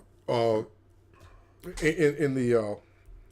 That's our intel course it's for it's operations and intel course, and in your progression in your career in special forces, just like in the Army, where you have when you get to the NCO ranks, you have PLDC, and back then they had PNOC, Primary Leadership Development Course, Primary NCO Development Course, PLDC. Then they have ANOC, which is the Advanced NCO Development Course. Special Forces has a course that you have to go through this course to advance in rank in your career. Yeah. And it's called O&I, Operations Intelligence.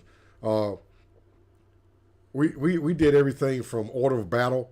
I mean, from a Photography, actually developing your own film, everything. Well, I mean, yeah, you got to remember, this is way before we had cell phones, and you could just have a digital phone to take pictures. Order of battle. Order of battle is normally held for like battalion level staffs, mech infantry, armor battalions, where you look at what the opposing, like if we were dealing with Ukraine, you wouldn't have 40 miles of an armored column sitting on the road for 40 miles. Not against us. That shit ain't gonna happen. Okay? The order of battle would be, where are they? What are they? What are their strengths and weaknesses, their capabilities, their shortfalls, and what's going to make a really bad day for them? And that's what order of battle was about. It wasn't from where you're moving with a rifle in a tactical level. You're at the strategic level now, and that's what O&I taught.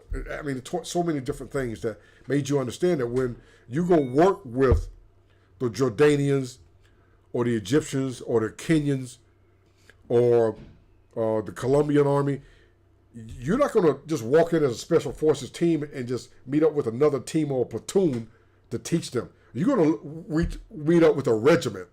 You got to remember, in the first Gulf War, we were teaching, we were dealing with tank battles. We were dealing with regimental-sized tank battles as an attached special forces soldier to that battalion or to that brigade. So we're at a whole different level now. You know, you're telling this guy that's got 350 tanks what we're going to do against, 500 tanks that we're heading toward.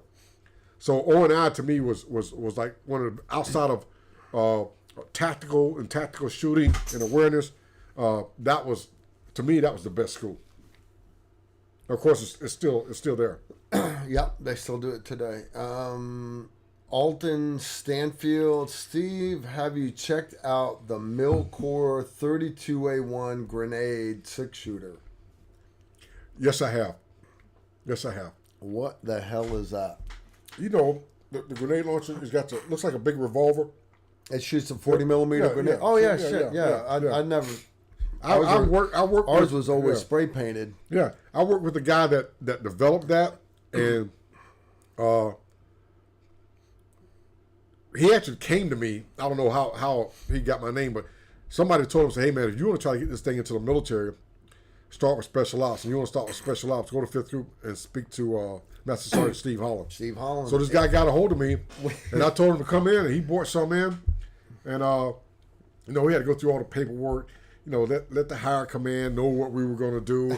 And then I said, you know what, fuck that. Come on, just leave us 3. We'll sign for it. Yeah. I'll make sure everybody in my command know we have them, so nobody won't say anything. They're covered. And then we went out and we did some shooting with them, and the guys liked them.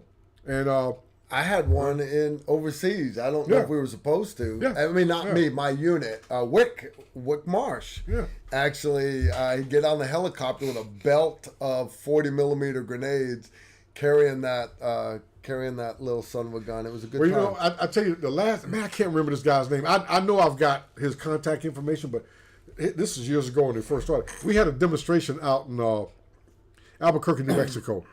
The big NDIA demonstration, big National Defense Industry Association, and that was one of the first demonstrations that I got him in on that demonstration with everybody.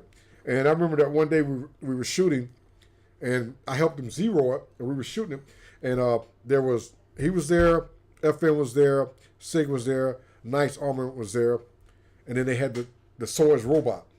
Okay. It was just the first introduction of the Soyuz robot. Well, that was the day that the Soyuz robot went haywire. And you're in between 2 berms. The berms are 25 yards apart. Probably 150 spectators behind the table, because once they shoot, the demonstrators shoot their product, they're going to come up and they get the Milcore grenade launcher, get a chance to shoot it. The last demo was the Soyuz robot. So the robot was mounted with a 240, with a 200 round ammo box on it. So the robot came out and it fired, 20 rounds at 200 meters, another 20 rounds, and then they stopped and we let all the other demonstrators show their wares. Yeah. And then when the robot got ready to fire, it went forward and it stopped. Then it turned to the left, and I was standing off to the right by the berm because I already seen it, and I was sitting there thinking, man, that's kind of odd. Why is it turning to the left? Then it turned from to 9 o'clock. Then it started slowly turning towards 6 o'clock.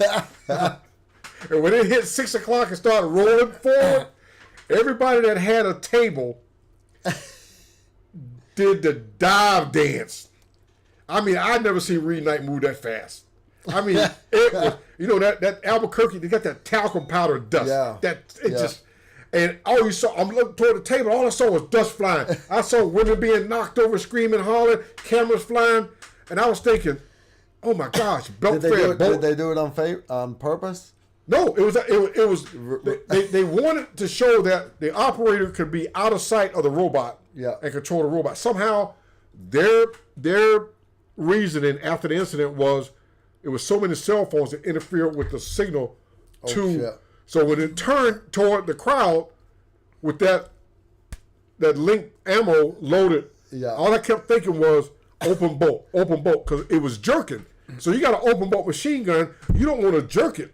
That bolt goes forward, and it's game on. There's 200 rounds are going to go. So when it turned to 6 o'clock and people started diving and women started screaming and they were like grabbing babies, I said, typical me, I said, fuck it.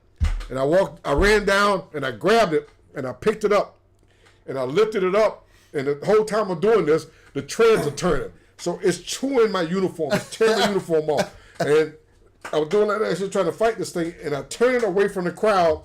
And as I'm turning, I got my hand on this hot barrel. I'm like, and somehow I think I had a cup of coffee or something. I was fighting this thing, and I still had my cup of coffee. Still won't put down a cup of coffee. So when I got to turn away from the crowd, I reached over, popped over the feed tray, and snatched the. I was trying to get the ammo. Trying to get the ammo out, and there's one guy from the NDIA. Jim was it Jim Owens?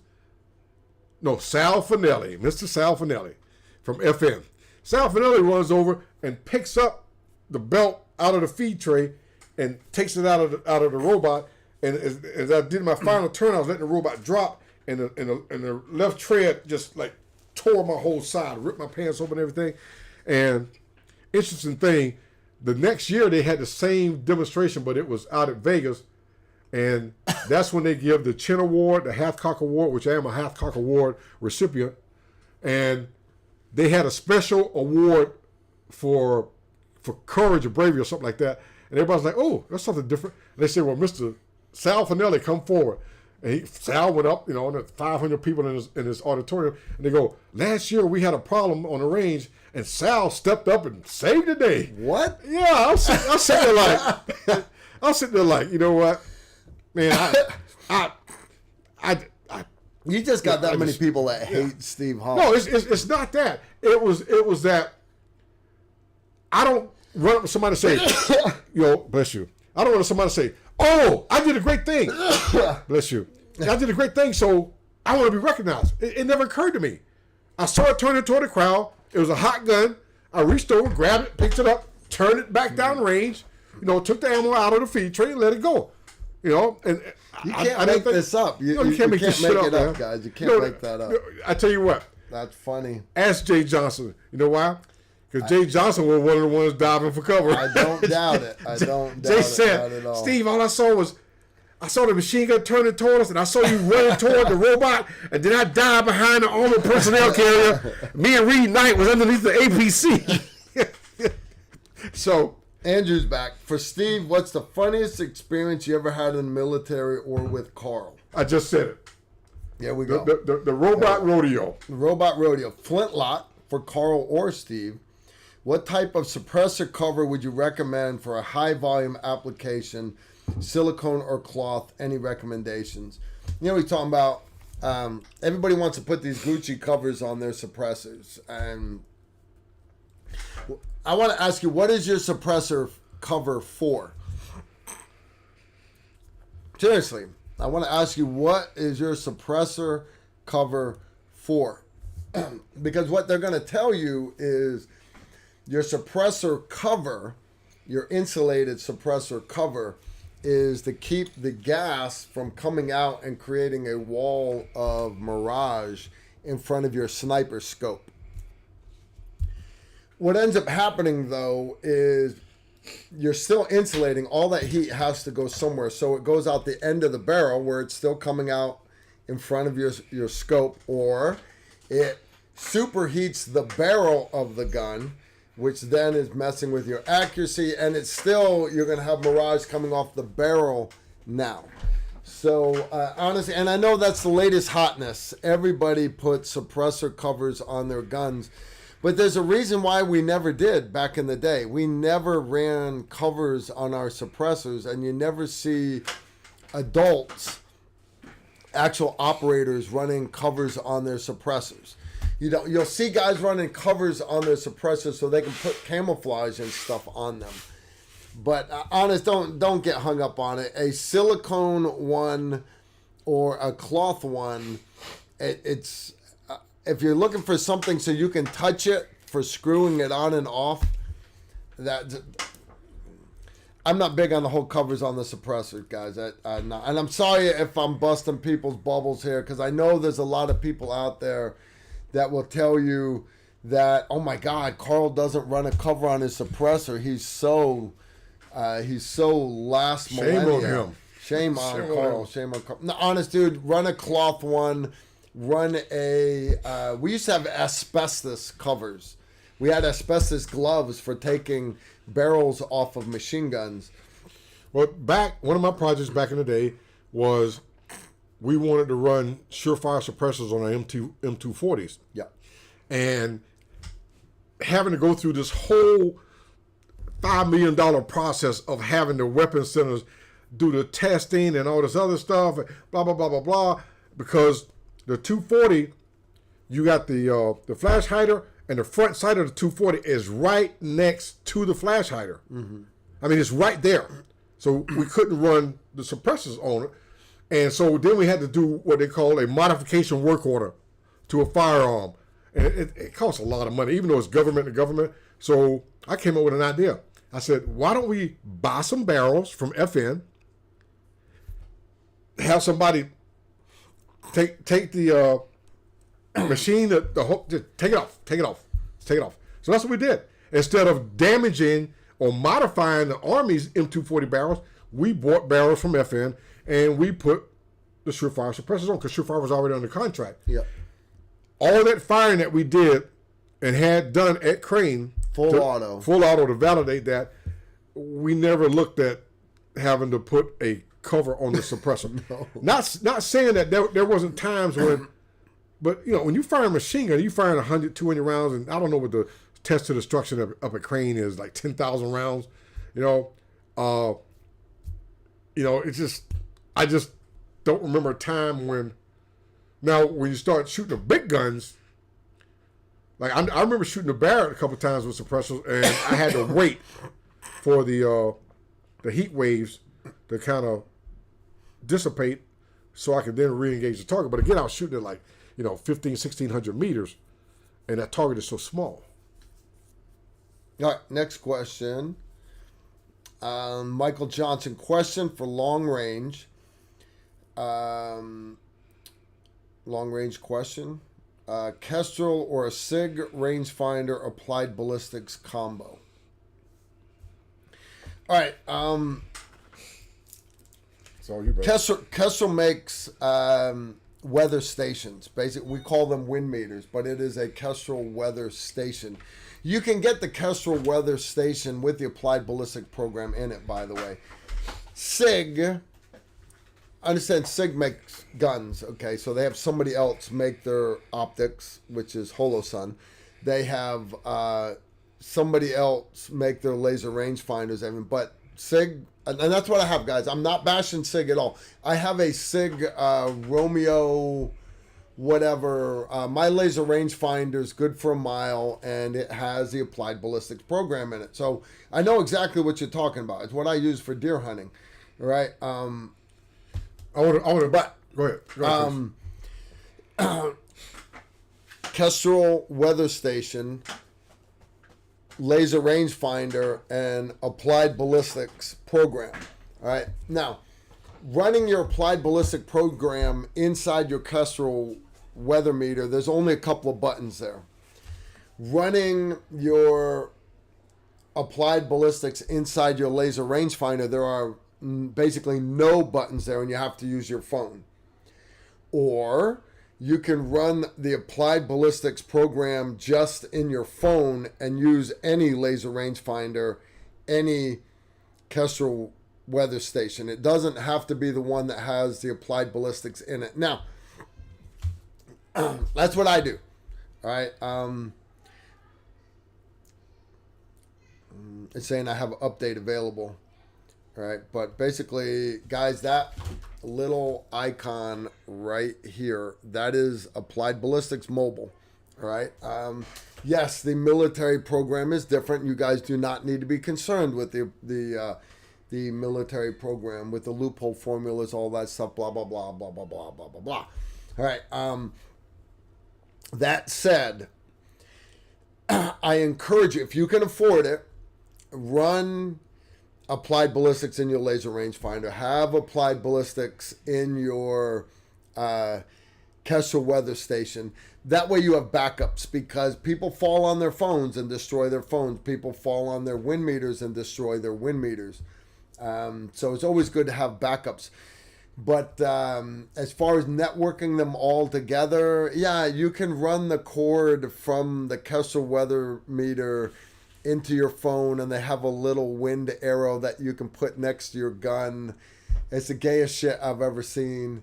And then your laser rangefinder, that guys will have it on a special tripod. Guys, lays the target. Lays several targets out there, verify your distance, but I don't need a little tripod with a little wind arrow. Because, and here's why everybody's like, well, Carl, but that's the latest hotness. I got that. But understand, people say, well, it's the wind right here at the gun that affects your bullet the most. As soon as you pull the trigger, that bullet's gone, guys. It's not here anymore. The bullet is out there. The wind that affects the bullet the most is the wind that is that whole length. And saying that one affects it more than the other, it affects it the whole way, right? Now, me having a wind meter right here that's telling me that the wind is blowing such and such degrees at 22 miles per hour, gusting to 25, that's great. Only if the wind is doing that out there. Now, don't get me wrong. If I'm on a wide open desert plain in Oklahoma and the winds might be doing the same out there that they're doing right here. But for people to say that that's the same all the time, it is not. I have had my Kestrel wind meter 2 buildings deep, 2 rooms deep inside of a building, and I've been shooting through a loophole, through another loophole on the outside of the building, shooting at a bad guy. And I'm here to tell you, that wind outside was gusting 13 to 17 miles per hour, full value. And inside, 2 rooms deep inside the building, my Kestrel weather meter said 0. There's no wind out there, Carl. Why? How could I judge the wind? Because we get trained to read mirage. What are the heat waves doing? So, how you learn... Having a wind meter is a great tool for learning what the wind is doing. So what we do is, we did this in our past precision rifle class, let the students actually see the mirage at the 600 meter berm, see what those heat waves are doing, and then I actually send somebody out there with a no shit wind meter, and we call them on the radio. Hey, at 400, what are the winds doing? And he'll tell you, right now, the wind meter says this direction. We do it at 6. We do it at 8. I send all my assistants out there. So as the students are reading mirage, they're actually getting to see what the real values are. So a wind meter, definitely great to have. But for me, it's more important as a weather station than for wind. Because I can read the wind out there. I can. But what I need is density altitude. And what I mean by that is, and that's just a gee whiz word that modern snipers use for the density of the molecules that is the air. For example, if you are at sea level, the molecules of air are closer together than if you're up on the Rocky Mountains. The air is thinner thin, up there, yes. right? Well, that's actually measurable for every 1,000 feet above sea level. Basically, easy math for you. It's going to make your bullet fly higher 1 minute of angle, right? Now, that's for every 1,000 feet. Now, rise and falls of temperature, hotter air molecules spread out more, same thing. So, and then you get into changes in barometric pressure, changes in humidity. So now all four of those factors affect how close together those molecules of air are and how much drag they have on your bullet. And that common term we call density altitude, but it's nothing new. It's nothing magical. It is nothing more than humidity, barometric pressure, temperature, and elevation above sea level all put together into one variable. And then you I tell you, your little slide wheel. Mr. Joe White used to be so good with that at range too. Mm-hmm. He would tell you that if you're shooting at 900 and you give him a wind call, he said, nope, that's not going to work. And you go, Mr. White, I got this right. And you shoot, and he'll tell you it's gonna hit in at 5 o'clock. And you're like, no way. And then it hit at 5 o'clock. So he taught me to look at the winds halfway to the target and at the target, not from where I'm shooting from. Okay. And I know some of y'all are making comments that I sound like I'm getting sick. I'm not getting sick. I'm just hoarse. I literally have been yelling at the top of my lungs for the last 4 days in class. And then when I came back from class, I guess I have been sick because I have a runny nose and everything. I came back and I basically slept all day Sunday. So I don't know. Maybe I got the zombie cron again or something. I don't know. Steve, you want the zombie cron? No, I don't. Hey, okay. Remember the day we were at the range doing a demonstration for all the politicians with the 6.8? And Yep. That was the day that you shot the 25 millimeter. 25 millimeter. I love that gun. I love that gun. That was the day. Do you remember the medic we had assigned that day to the range? I don't remember his name. I know who you're talking the about. medic we had assigned that day to the range was Master Sergeant Kevin Moorhead. Yeah, Moorhead. Kevin is like one of my heroes. He's one of my heroes. He got a silver star with your Mark 12. He got a silver star with the Mark 12. The interesting thing was, and I think I mentioned this on the show a couple of different times. That day we had everybody out. We had loaded up maybe 1,200 rounds of 6.8. We had 10-inch barrels, 12-inch barrels, 16.5-inch recce barrels, which now is called the Mark 12 Mod H. H standing for Holland, right? Precision reflex. Shame on you. Then we had the 18.5-inch barrels, and I had heard about the guy in this one battle up in the mountains of Afghanistan, and he was running a Mark 12. And I'd heard about it. I said, yeah, this guy, he got a silver star and everything else. I probably could have stopped what I was doing to go find this guy. Yeah. But we're at war. I mean, everything's going on. Steve's busy. We have this demonstration to all these. Imagine all the people in the Biden administration being in charge of weapons. And they all come to us because we want to show them something new. Imagine that kind of attitude they have. These are the kind of people we had to deal with. So we did the demonstration. I got some pictures of you shooting that 25 millimeter. Too. Yeah, that was awesome because I don't have any pictures. And I got one picture of me holding it. That's it. I got a picture of you actually shooting it. Cool. So we get all the civilians on the two buses, and we're taking them back to the cantonment area. And the medic, he'd come up to me, came out of the office, and said, hey, y'all. He said, hey, Sergeant Holland. I said, man, just call me Steve. He go, hey, Steve, I'm the medic assigned for you for this Thursday for the thing. I said, okay, Doc, hey, I appreciate it. He said, what, when, where, and why? I said, well, okay, this, and that. And then the civilians, we're going to load them on the buses from the conference room. And then, blah, blah, blah. And he said, well, hey, can I drive my POV? I said, well, yeah, you can drive the POV if you want to. But you probably ain't going to find it if you don't follow somebody who knows where it is. Yeah. So we got everybody loaded up. We drove out to the range, and we did the whole demonstration, about 3 hours, and loaded everybody on the bus. And medic came up. He goes, "Hey, Steve, are we done? I mean, we're good to go." I said, "Yeah, Kevin." I said, everybody that I needed you to cover is on the bus. And I said, anybody else that's still here, if they get shot, it won't be by mistake. And he started laughing. And I remember Phil Seeberger from Ops Inc. Suppressors, which is the suppressors we used on the Mark 12 program and everything else, was sitting there. And Phil was about 75 years old then. And we had, we was putting all the weapons up, packing everything up. And I remember Kevin walking to me. He said, "So I can go. You good to go?" I said, "Kevin, you can head back to your team room, man. I appreciate you coming out." He goes, "Hey, man, I just want to shake your hand." I go, kind of like, "Okay, you want to shake my hand?" He goes, I went to shake his hand. And he goes, "Hey, man, thanks for saving my life." And he wouldn't let my hand go. And I was looking at him like, "Okay, I got all this stuff going on." I'm like, "Yeah, Doc, okay." He goes, "No, man, really, thank you for saving my life." I go, "Okay, Kevin, help me out here." What's up? He goes, "We were in Afghanistan. This situation happened, and then we were with the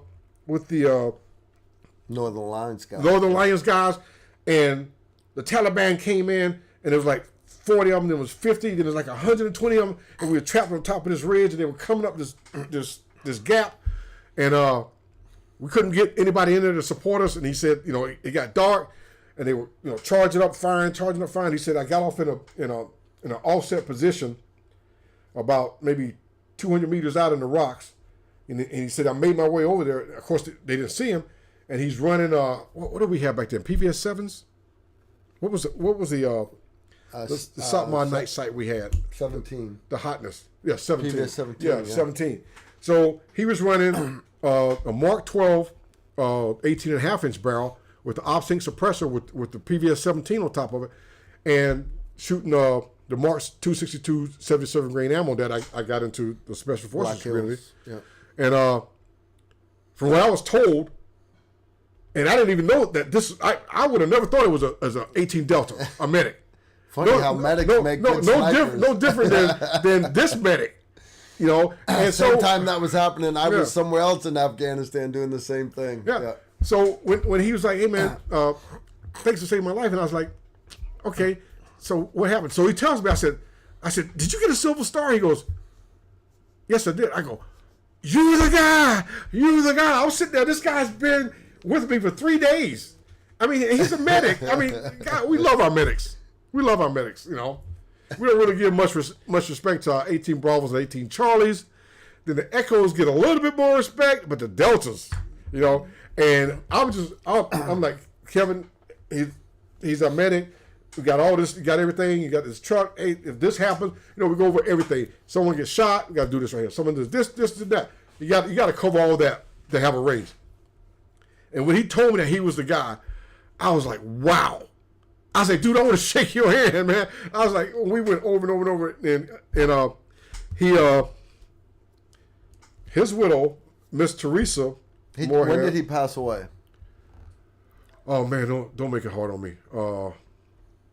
It had to be 2005, 2006. How did he die? He was killed in action on a raid in Baghdad. So he had gone through our first battle back into Afghanistan, of course, the movie 12 Strong, and we had redeployed and let the rest of the army move into Afghanistan. The 5th group came back to the States. Let the rest of the army move in, because once the rest of the army comes into any situation, you might as well go home, because they're gonna start talking about, hey man, you ain't got the right hat on and the right colored boots. You can't walk across the street with brown boots. You got to have brown and black. We were going through the gate one day at the Green Zone, and my medic had on a New York Yankees hat. These guys lost their mind. They chased us for like 5 miles. I'm like, what? What are you chasing us for? I'm like, we started to shoot your ass, Well, that guy had an unauthorized hat. I said, who? I looked up, and Bill Bruce said, they were New York hat. I said, he got on a Yankee hat, man. If he had on a Chicago or White Sox or Red Sox hat, then I get mad, And I was like, I can't believe you guys. Anyway, Miss Teresa, let's see if I don't know if you know how to show this thing better than I do. The problem is you have the picture the wrong way on your phone, Steve. I'm sorry about that. Shit, Steve. There we go. We're going to post that I later. can't post it. It won't go sideways, Steve. Okay. Steve has pictures of Moorhead Silver Star. We can't put it up. We can't. Steve, he wants to show this thing so bad. I just got it today from Miss Teresa, so bear with me. Moorhead, great guy, ends up making Master Sergeant, and his A team was getting replaced by, I don't remember what group it was that was coming through, and they had a mission come up. So they, if I remember correctly, they actually broke their pallet of gear down, took their body armor and guns and stuff off of it, and long story, to go do that one hit before the end of the deployment. And anyways, long story short, him and he got killed on that raid. One, because everybody wants to get one more op in. Everybody wants, and the reality is you play the lottery enough times, eventually your number comes up, man. So I hate to act like it's cavalier or nonchalantly, like it's not a big deal. You know, Mrs. Moorhead, if you're watching, I'm sorry for your loss. She is. But your husband would never have traded going out on that last op. There's no way he would let his A team go out without him. It just wouldn't have happened. And that you knew your husband. I hope you are as proud of your husband as we are of your husband, Steve. You are so. There's no way that they're going to be able to read that, but I'm going to try to get it so that you guys can see that. Sorry, guys. That's the best that I can do on Steve's phone. And Carl is so right, because, I mean, I wanted to know him because of what he accomplished, of course, with a rifle I had designed and ammunition that I had put into the service. But when I heard that he got killed in action, I mean, it just, you know, because once he and I got to know each other, he would come by sometime, come by the office and just stop and chat. We'd stop and chat. Yeah. And he was a medic that he's a lot like Carl. He could come by and say, "Hey, man, let's talk about, you know, all the medical pouches and how we're going to do it. And let's talk about better tourniquets that's on the commercial market, commercial off the shelf." They talk about that, and he would come in and talk about, "Hey, so when you were running the 2.5 to 8, do you ever thought about running 3.5 to 10, 3.5 to 12, stuff like that?" He wanted to talk about marksmanship and shooting stuff. Mm-hmm. And so on that, I think it was the second deployment. I remember he had come by one time with 3 or 4 of the guys on his team, and they were talking about different things, and I always wanted them to just, because you want the people that were in that battle to tell you about it versus somebody saying that, "Hey, this is what happened." Yeah. I want to hear from the guy that was there, and Kevin was not the kind of guy that would come in. I mean, I've had guys come in and go, "Hey, man, we were in this right here, and I threw down." And Kevin wasn't that kind of man. Mm-hmm. He wasn't. He was. If I could say anything more, as much about him as being a medic, because that's about as close to the right hand of God as you can get in our book on an A team, is the medic. He was a great Christian. I mean, he always had a way of bringing in God into a conversation and into, you know, doing the right thing all the time, you know, and that's the thing that really stood out to me about him. To be a medic, he's a humanitarian, but at the same time, he understood that God didn't give his angels swords for no reason. He didn't give them swords to pick their teeth or to do their fingernails. He said, "Hey, evil is out there. I send my angels. They have swords to what? Smite them. And Kevin, as a medic, was a humanitarian. He would patch anybody up. But at the same time, he understood bad guy has got to go down. And he made sure that he made himself one of the best shooters that he could be, even though his team didn't necessarily need him to be one of the best shooters. But if he wasn't the best shooter that night, because when the sun came up and they got in support, one of the things that came out in that after-action report was that there were, and I forget the numbers, and I have to go back and check, but I was told something like 51, 53 of the attacking ISIS guys in that ridge line that were dead, at least 50-something of them had been hit in the left side underneath their left arm. The team was here. The Northern Alliance guys were fighting. They were coming up the ridge line through this gap. When Kevin went off to the side, he shooting straight across when they would stand up with an RPG. So when they would stand up in the rocks, he's going to hit them in the left side. Yeah. So you said those were all his. From what we were told, when they did the BDA and the AAR and everything else, they said out of like 90-something guys that got smashed that night when they got support into the fast movers down in the valley, there were like 50-something guys that all of them got hit right in the left side. Nice. And that's a guy sitting there with a 17 and an op suppressor. And again, suppressors aren't necessarily to cover this. You're not going to cover the supersonic crack. You want to cover the blast and the flash. The signature, yeah. Yeah. And you got machine guns going off, RPGs going off. You got fast movers trying to come into the valley. And this guy, he's laying in the rocks, offset. They don't know it. He's got night vision. And they're focused on the team that's firing down at him.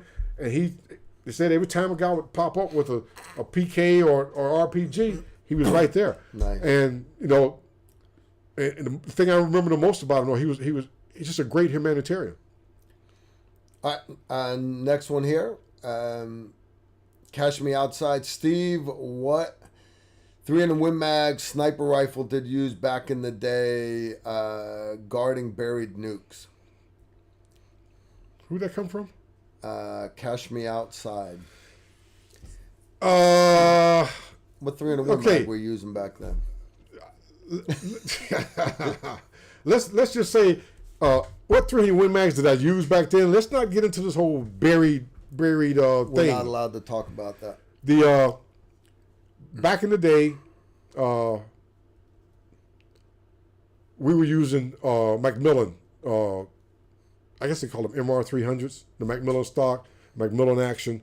I think we were running like 26-inch. Who was the barrel maker? Macmillan.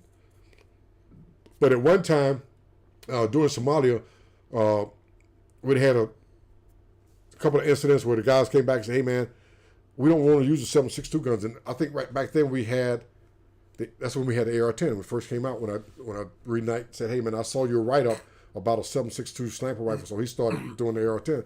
So, but we couldn't run the bolt guns fast enough. So basically what I did was I did my research, as I always do, found there's 2 semi-automatic rifles in the world that shot 300 Win Mag.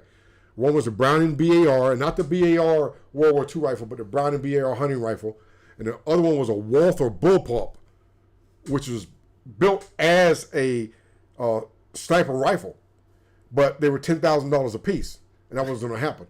So basically, we bought I think we bought about 15 Browning 300 Win Mag hunting rifles, and we took them up the crane, drew out everything we wanted them to do, and basically they rebarreled them. We had to open up the receiver, we had to change the magazine length, we had to change the ammo, because the ammo that we were running in our bolt guns, the 190 grain Serial Match King, was like 3.35, and the magazine of the Browning BAR was only like 3.30. So we had to change it. But basically, once we got all that done, and the guy that did that for us was Pat Mitternight at Crane, great patriot American. Love Pat to death. God bless you, brother. And John Clements. I love John. And Gus Taylor was the guy that was on the Barrett show here at Tactical Rifleman Tuesday. He was the project manager for that. And basically, since it's a two-piece stock. Basically, we took the receiver, put it in a heavy mash barrel, made some changes to it. Then we had McMillan form a McMillan A2 one-piece stock so we could free float the whole system. And the company that we got to do the magazines for us was a company in Arizona, and they ended up making the rifles without our permission to go public. Which, I don't know. I seem to fall into that trap all the time. They're like, well, we finished with the government contract. Look what we did for special forces. But anyway, we had this gas gun, 3 Win Mag. And I remember in one incident in Somalia, we had an RPG gunner and a loader. And I forget who made the call, but I was offset watching the two teams that were in this building, and the guys called it out. It was over on Harvey Seal's side, and Harvey was one of my instructors at the sniper school, and we were doing all of these projects for Somalia, and he took out the gunner at about probably 800 meters. As soon as he hit the gunner, the loader grabbed the RPG and started running across this broken up parking lot. 800, 825, 850, and the spotter he couldn't get on fast enough, and Harvey just swung around. And it's like, and you could see the bullet hit off the guy's right shoulder about 15 yards in front of him, and the spotter just called. I forget what he called out. Left something wrapped up, and Harvey that fast. It was that fast. You couldn't do that with a bolt gun. And Harvey hit this guy at about 875 meters in the right ankle. And you'd have thought somebody hit him with an axe. Yeah, it's like, he's got an RPG, he's running, he's got a couple of rockets, he's running, all of a sudden he just goes airborne. Whoop, whoop, whoop, whoop, boom. And I was like, I'm trying to get on the scope, and I was like, damn, Harvey. Then the spotter goes, he's up. And everybody, what? Everybody back out of the scope. Now, Harvey's like, I said, Harvey, he dropped the RPG, dropped the rocket. Now he's just running for it. And I just tapped Harvey on the shoulder. I said, Harvey, don't. We'll have the guys pick him up, but don't. You don't have to. And we didn't take the shot. And that's one of those things that again, just like I said about Kevin Moorhead, God-fearing Master Sergeant, 5th Special Forces Group, but a great humanitarian, but also a great sniper. Mrs. Moorhead, toughest job in the Army will always be the wife of a Green Beret, without a doubt. Thank you for your service, your whole family's service, and my heart is broken for the loss of your husband.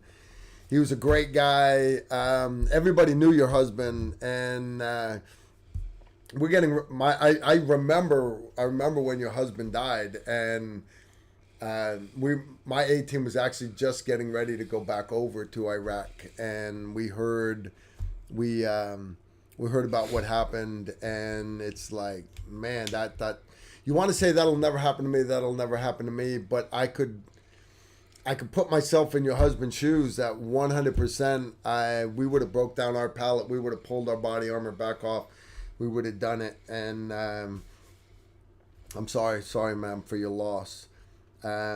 Steve, we've got a couple more that have come in here, and that's a hard one. Gentleman, about to buy a suppressor for my AR. I remember Carl saying a 7.62 will work on both the AR and AK. How does that work? Also, is Super Chat turned off? Not seeing the option. First off, guys, Super Chat's turned off because this is a brand new channel and we're not even monetized. I don't have enough subscribers. So subscribe. If you guys have not subscribed to this channel yet, subscribe. We're going to grow. And then you guys will be able to do Super Chat down the road. What I'm talking about is, if you look at my blasters over here, I got a wall full of blasters, guys. My AK, I don't run suppressors on AKs, but most of my other guns have got threaded barrels on them. And my 308, for example, down here, that is an Adams Arms piston, 12.5-inch 308. And my suppressor is that particular one's an AAC 7.62, and what I do is I have to run the same quick detach muzzle brake or flash hider on my ARs. So if I can put that same 7.62 suppressor on my 300 blackout, I can put it on my 7.62 gun, like right there. But I can also put it on my shorty AR, which is 5.56. Now, it's not going to be as quiet as a 5.56 suppressor would be. But like Steve mentioned earlier, the main job of a suppressor is not to get rid of the sound, because you have that crack of the bullet breaking the sound barrier anyways. Unless you're running subsonic ammo, the whole point of it is not to get rid of so much the sound, is to get rid of the visual signature. All right, it gets rid of some of the sound. It does.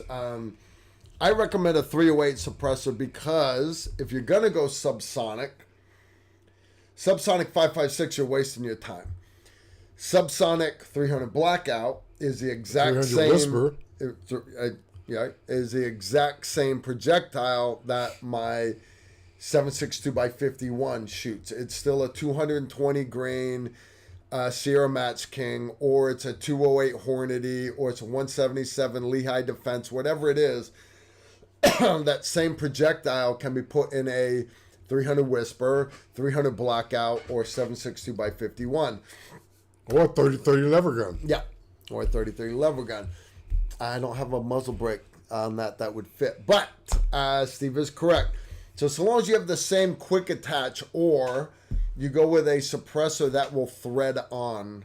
All right, just understand the threads are different on a 308 than they are on a 5.56 gun. But you can get muzzle brakes and flash hiders that will fit certain types of suppressors. For example, your Surefires have some quick detach for their suppressors. Gemtech, all these other companies, they all do that. I use AAC as an example because back in the day, AAC got the U.S. SOCOM contract. They actually beat out Surefire.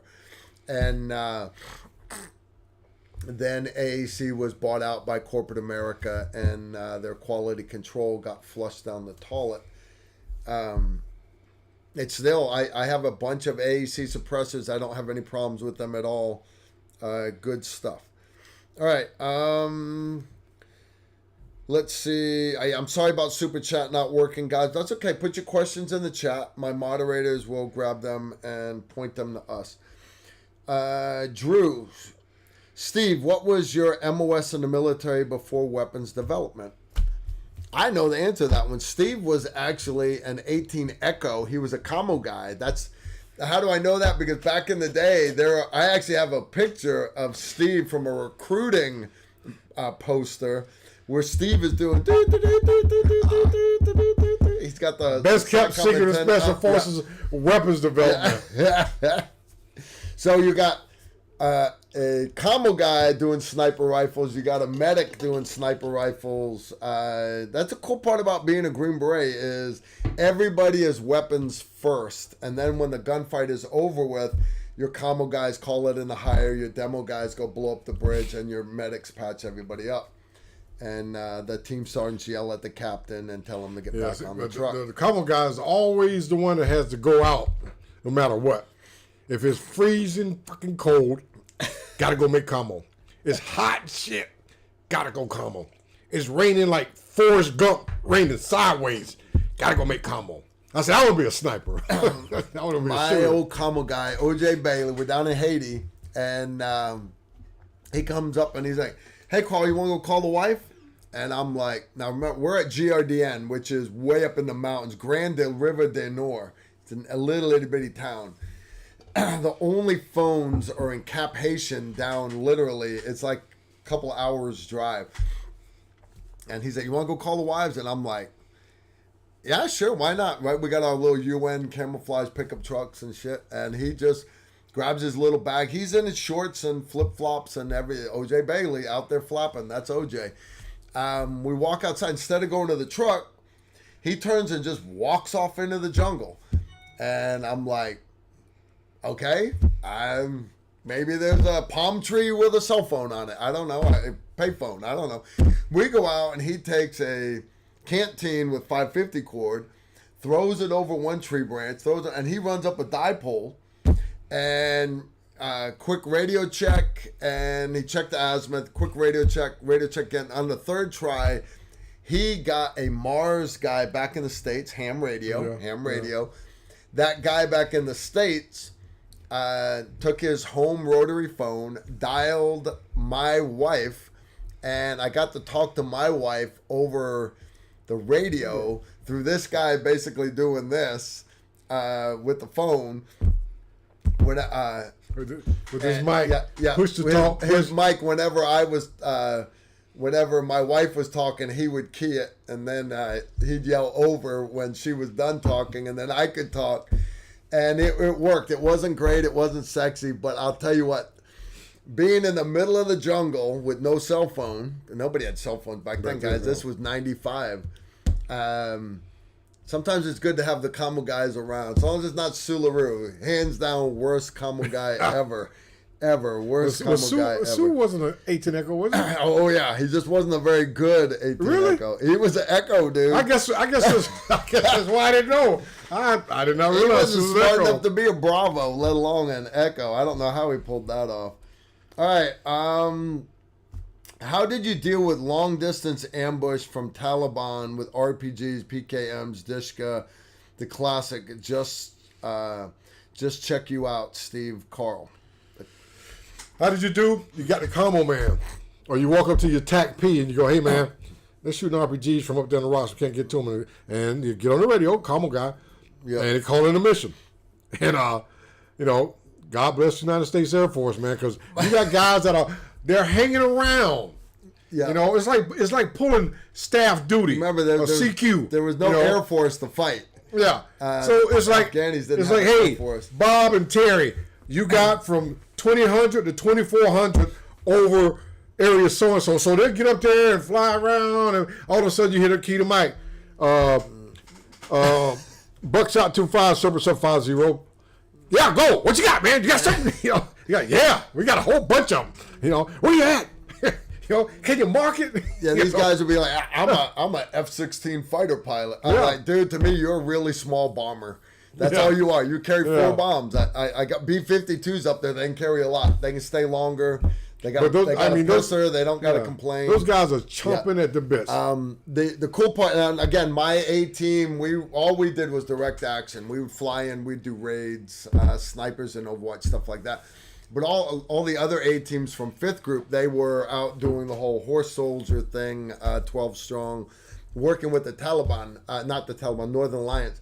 But Bobby Kyle was telling me, we have this thing called the SOFLAM, SOFLAM. Special Operations Forces Laser Marker. Yeah.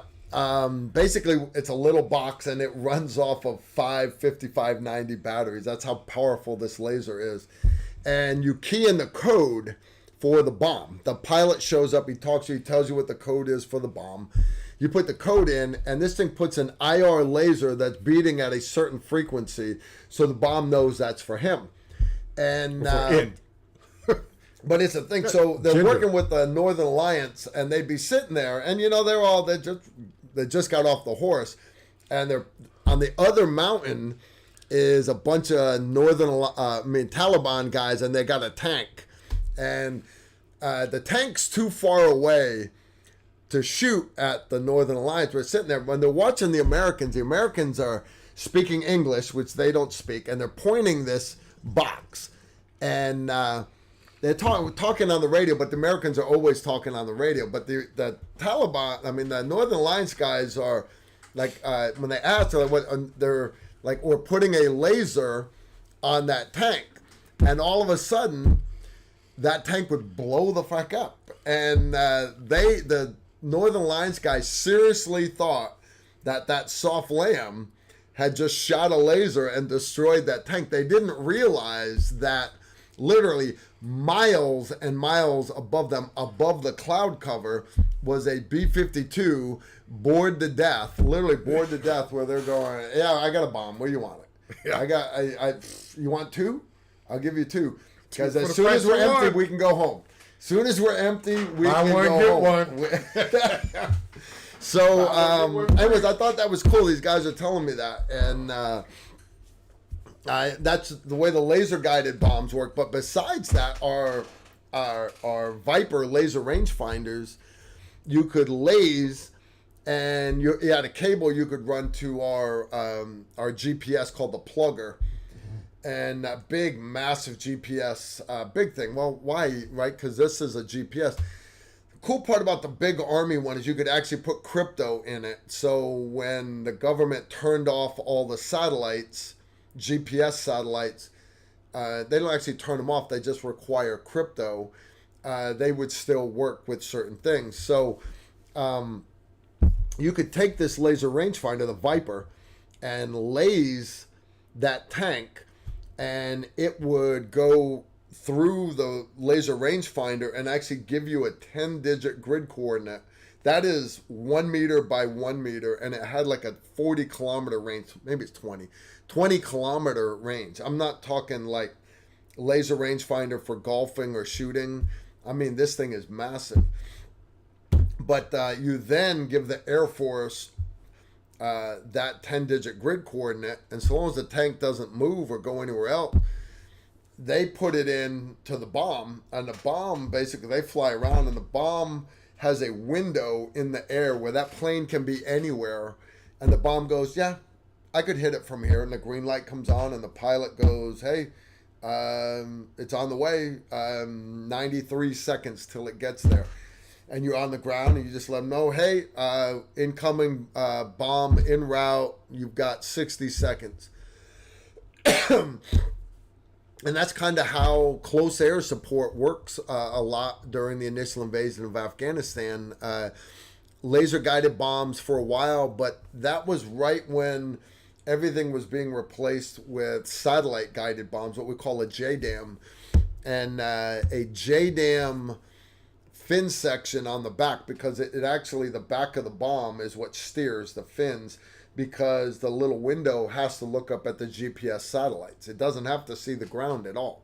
So the all the expensive parts on the back of, and you can bolt it onto any dumb bomb. So back in the day, they'd put them on 2,000-pound bombs, and then they started putting them on 1,000-pound bombs, and then 500-pound bombs. And you need, why would you want smaller bombs? Well, you start getting in city blocks and stuff.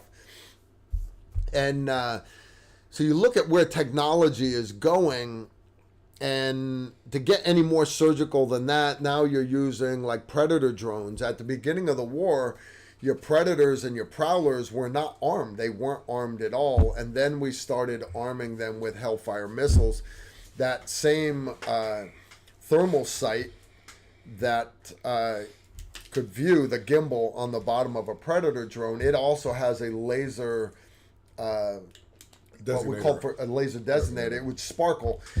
We call it sparkle the target. And the cool part about it, so like if my unit hit a target, and we had a squirter, somebody that squirted out of the target, ran out the back door, for example, right as the helicopters were coming in, the Predator drone could watch that guy, and he could run and go hide in the palm grove, or go hide in the water, right in the edge of the water, wherever, hide in the bushes, and we would never find him.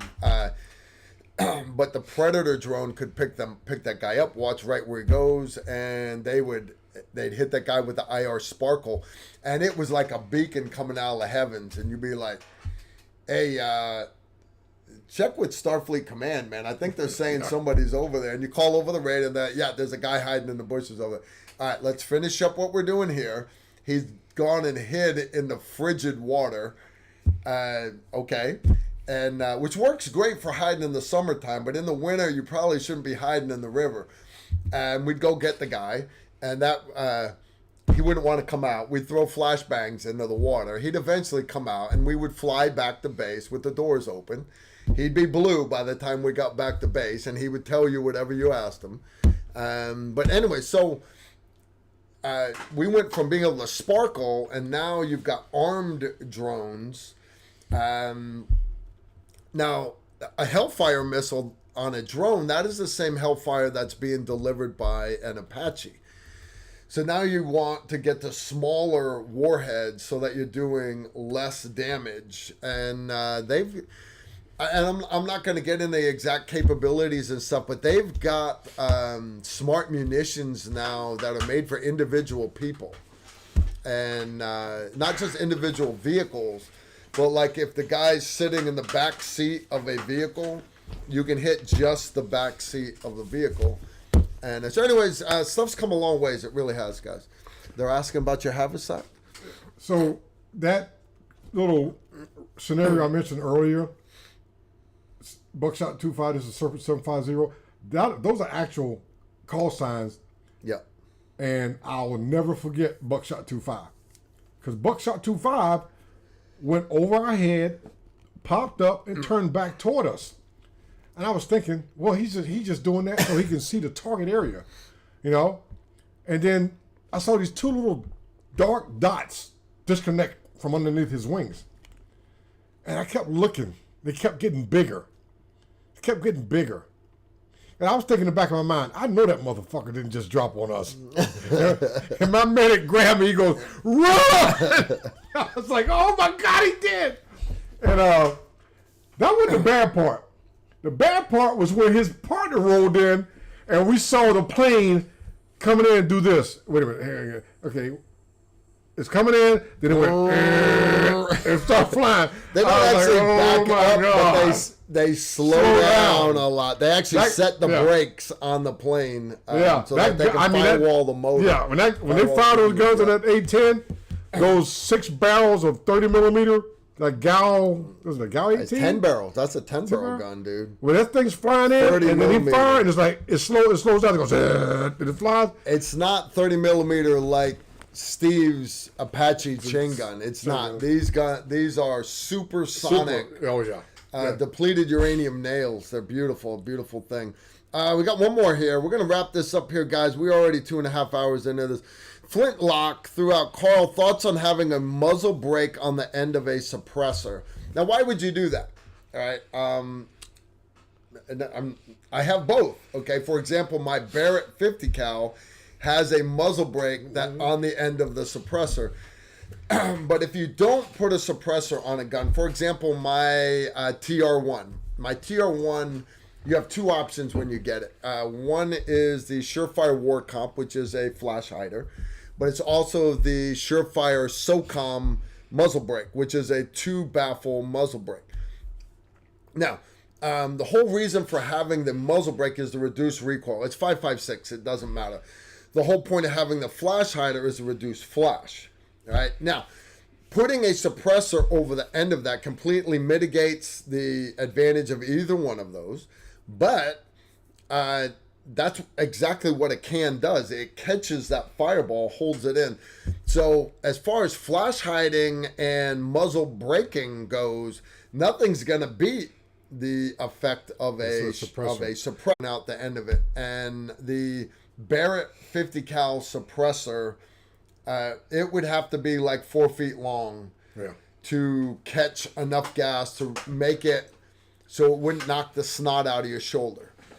So it's a good suppressor. It gets rid of a lot of the visual signature, the dust kicking up and everything, but it does have 2 chambers on. I wish I could show you guys, but it's actually locked up right now.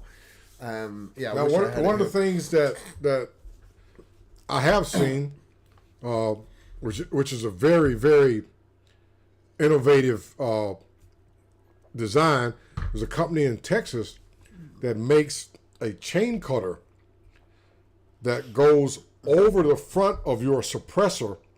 A what cutter? A chain cutter. Chain cutter. Okay. A chain cutter. So you go up to, over the rack, everybody's got a wall, everybody's got a gate, door, chain, and sometimes, whoever's got the breaching tools, whoever's got the saw, whoever's got the torch, sometimes it's just not that available, especially if you got guys squirting out left, right, back. And this device actually goes over the front of, it can go over a flash hider, or it can go over, they have some that actually go on the SOCOM, Surefire SOCOM suppressor, and it's 3, I want to call them teeth, that go into the chain, or a big lock or rebar or whatever you're shooting. Yeah. And so you run up to the gate. You see guys are shooting guys. Hey, bring the torch or he's right in the back doing something else. You walk up to the chain, and it's geodynamically designed. It will cut up to like 10 millimeter chain like that, shooting 5.56. You understand what he's talking about? It's teeth that's basically going to hold the chain there centered so your 5.56 round can hit it. Because it sounds real easy. I'll just shoot the lock. No. I'll just shoot the chain. But the reality is, if your bullet's not centered, you're just getting a glancing round. And but understand, I've worked with a lot of these. I've actually worked with pump shotgun ones that are actually designed with steel sabots for cutting rebar. So like when we blow a wall, a concrete wall with a wall charge, a lot of times there's rebar left there, and then you've got to come up and put smaller pieces of explosive cutting tape on all of them, back off again, blow it again, so then everybody can go through. So the thought process is blow the wall, and then when you get up there, you got two guys to the side that can just shot. They literally put their shotgun up against it, and it shoots a steel slug that's got teeth on the front for cutting bigger rebar. I've seen the ones Steve's are talking about. They're great for chains and locks, not so much for good rebar. And the key thing with this is it comes in a little coyote brown flat dark eighth pouch, not like my haversack, but it goes onto your vest. And so when you need it, you pull it out. So or you can just stick it on the end because it's got a hole in it for the bullet to pass through out of the front of suppressor. You snap it onto the front of suppressor, and if you're moving and grooving, and you come up to a chain fence, or chain door, or lock, you put it in there, pop, and pop it. You don't have to change ammo. You can. They've tested it with 5.56, 55 grain, and tested it with M855 and M855 A1 and A2. And they all work. It's a company out of San Antonio, Texas. We're not saying you guys got to go get in it, but understand we are always looking for any small advantage at all that we can get. So when it comes to explosive breaching, there's a lot of science to explosive breaching, but there's a lot of art to it also. When you start talking about sniper stuff, there is all the technical science of it. But there's a precision rifle, but then there's a lot of art to the art of sniping. And then you get into tactics and thinking outside the box and, hey, what's the enemy going to do and what can we do to outthink the enemy? And, we'll take any technological advantage at all that we can have. And that was one of the key things. One of you guys hit me up next Tuesday, remind me. I'll bring the guy's card. But, I mean, even with, like I said, for sniper teams, you're moving with the regular team. You fall off to the side. You move into this building. You're already done your reconnaissance on the building. You got your satellite photos and everything else. You go up, boom. They get in a firefight. Everybody's shooting. You go up to a gate, and it's locked. And you're like, shit. You know? Because sniper teams, we don't carry breaching tools. We really don't. Now, I usually carry a master key, the big giant jaws of death, but what the hell is that? No idea. Somebody wanted me to show you, Steve. Just to be able to walk up to a chain gate or something like that and pop it right then with a suppressor, low noise. There's already stuff going on anyway, and then you can get into this building, or you got to, hey man, send a patrol back around. I need somebody with a saw or a torch or something like that, you know, because snipers are moving, and you don't necessarily know what you're going to run into. Because you get on the third floor, every door on that third floor might be locked. You know, most of those doors on the third floor might be occupied. So it's a lot of things that go into a mission like that than just, hey, I'm set up and I got my range and the winds are blowing this way and everything else. I'm gonna make a shot. It's a lot more. There's so much more. Get there, John Vanden Bosch. Now let us get you out, John Vanden Bosch. I'm not coming out. I'm not coming out. All right, hey guys, we are gonna wrap up tonight. We've had a great John.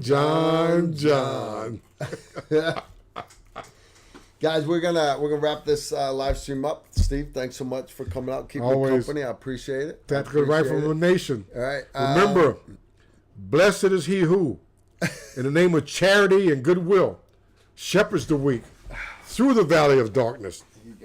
For he is truly his brother's keeper and the finder of lost children. Be the shepherd. Finder of lost children, and I will Strike down upon thee with great vengeance and furious anger those who will attempt to poison and destroy my brothers. And those who attempt to poison and cheat my brothers, shame on you. Shame on you. And you will know my name name is the Lord. Here's a tactical rifleman. When I lay my vengeance upon thee. Sorry, guys, I had to put the sign down on the wall so I could read it. Steve couldn't remember it either. Oh, I love you, Steve. I love you. All right, okay, guys. Wait. On my first combat sniper mission, okay, my spotter caught a fleeting glimpse out of the corner of his eye.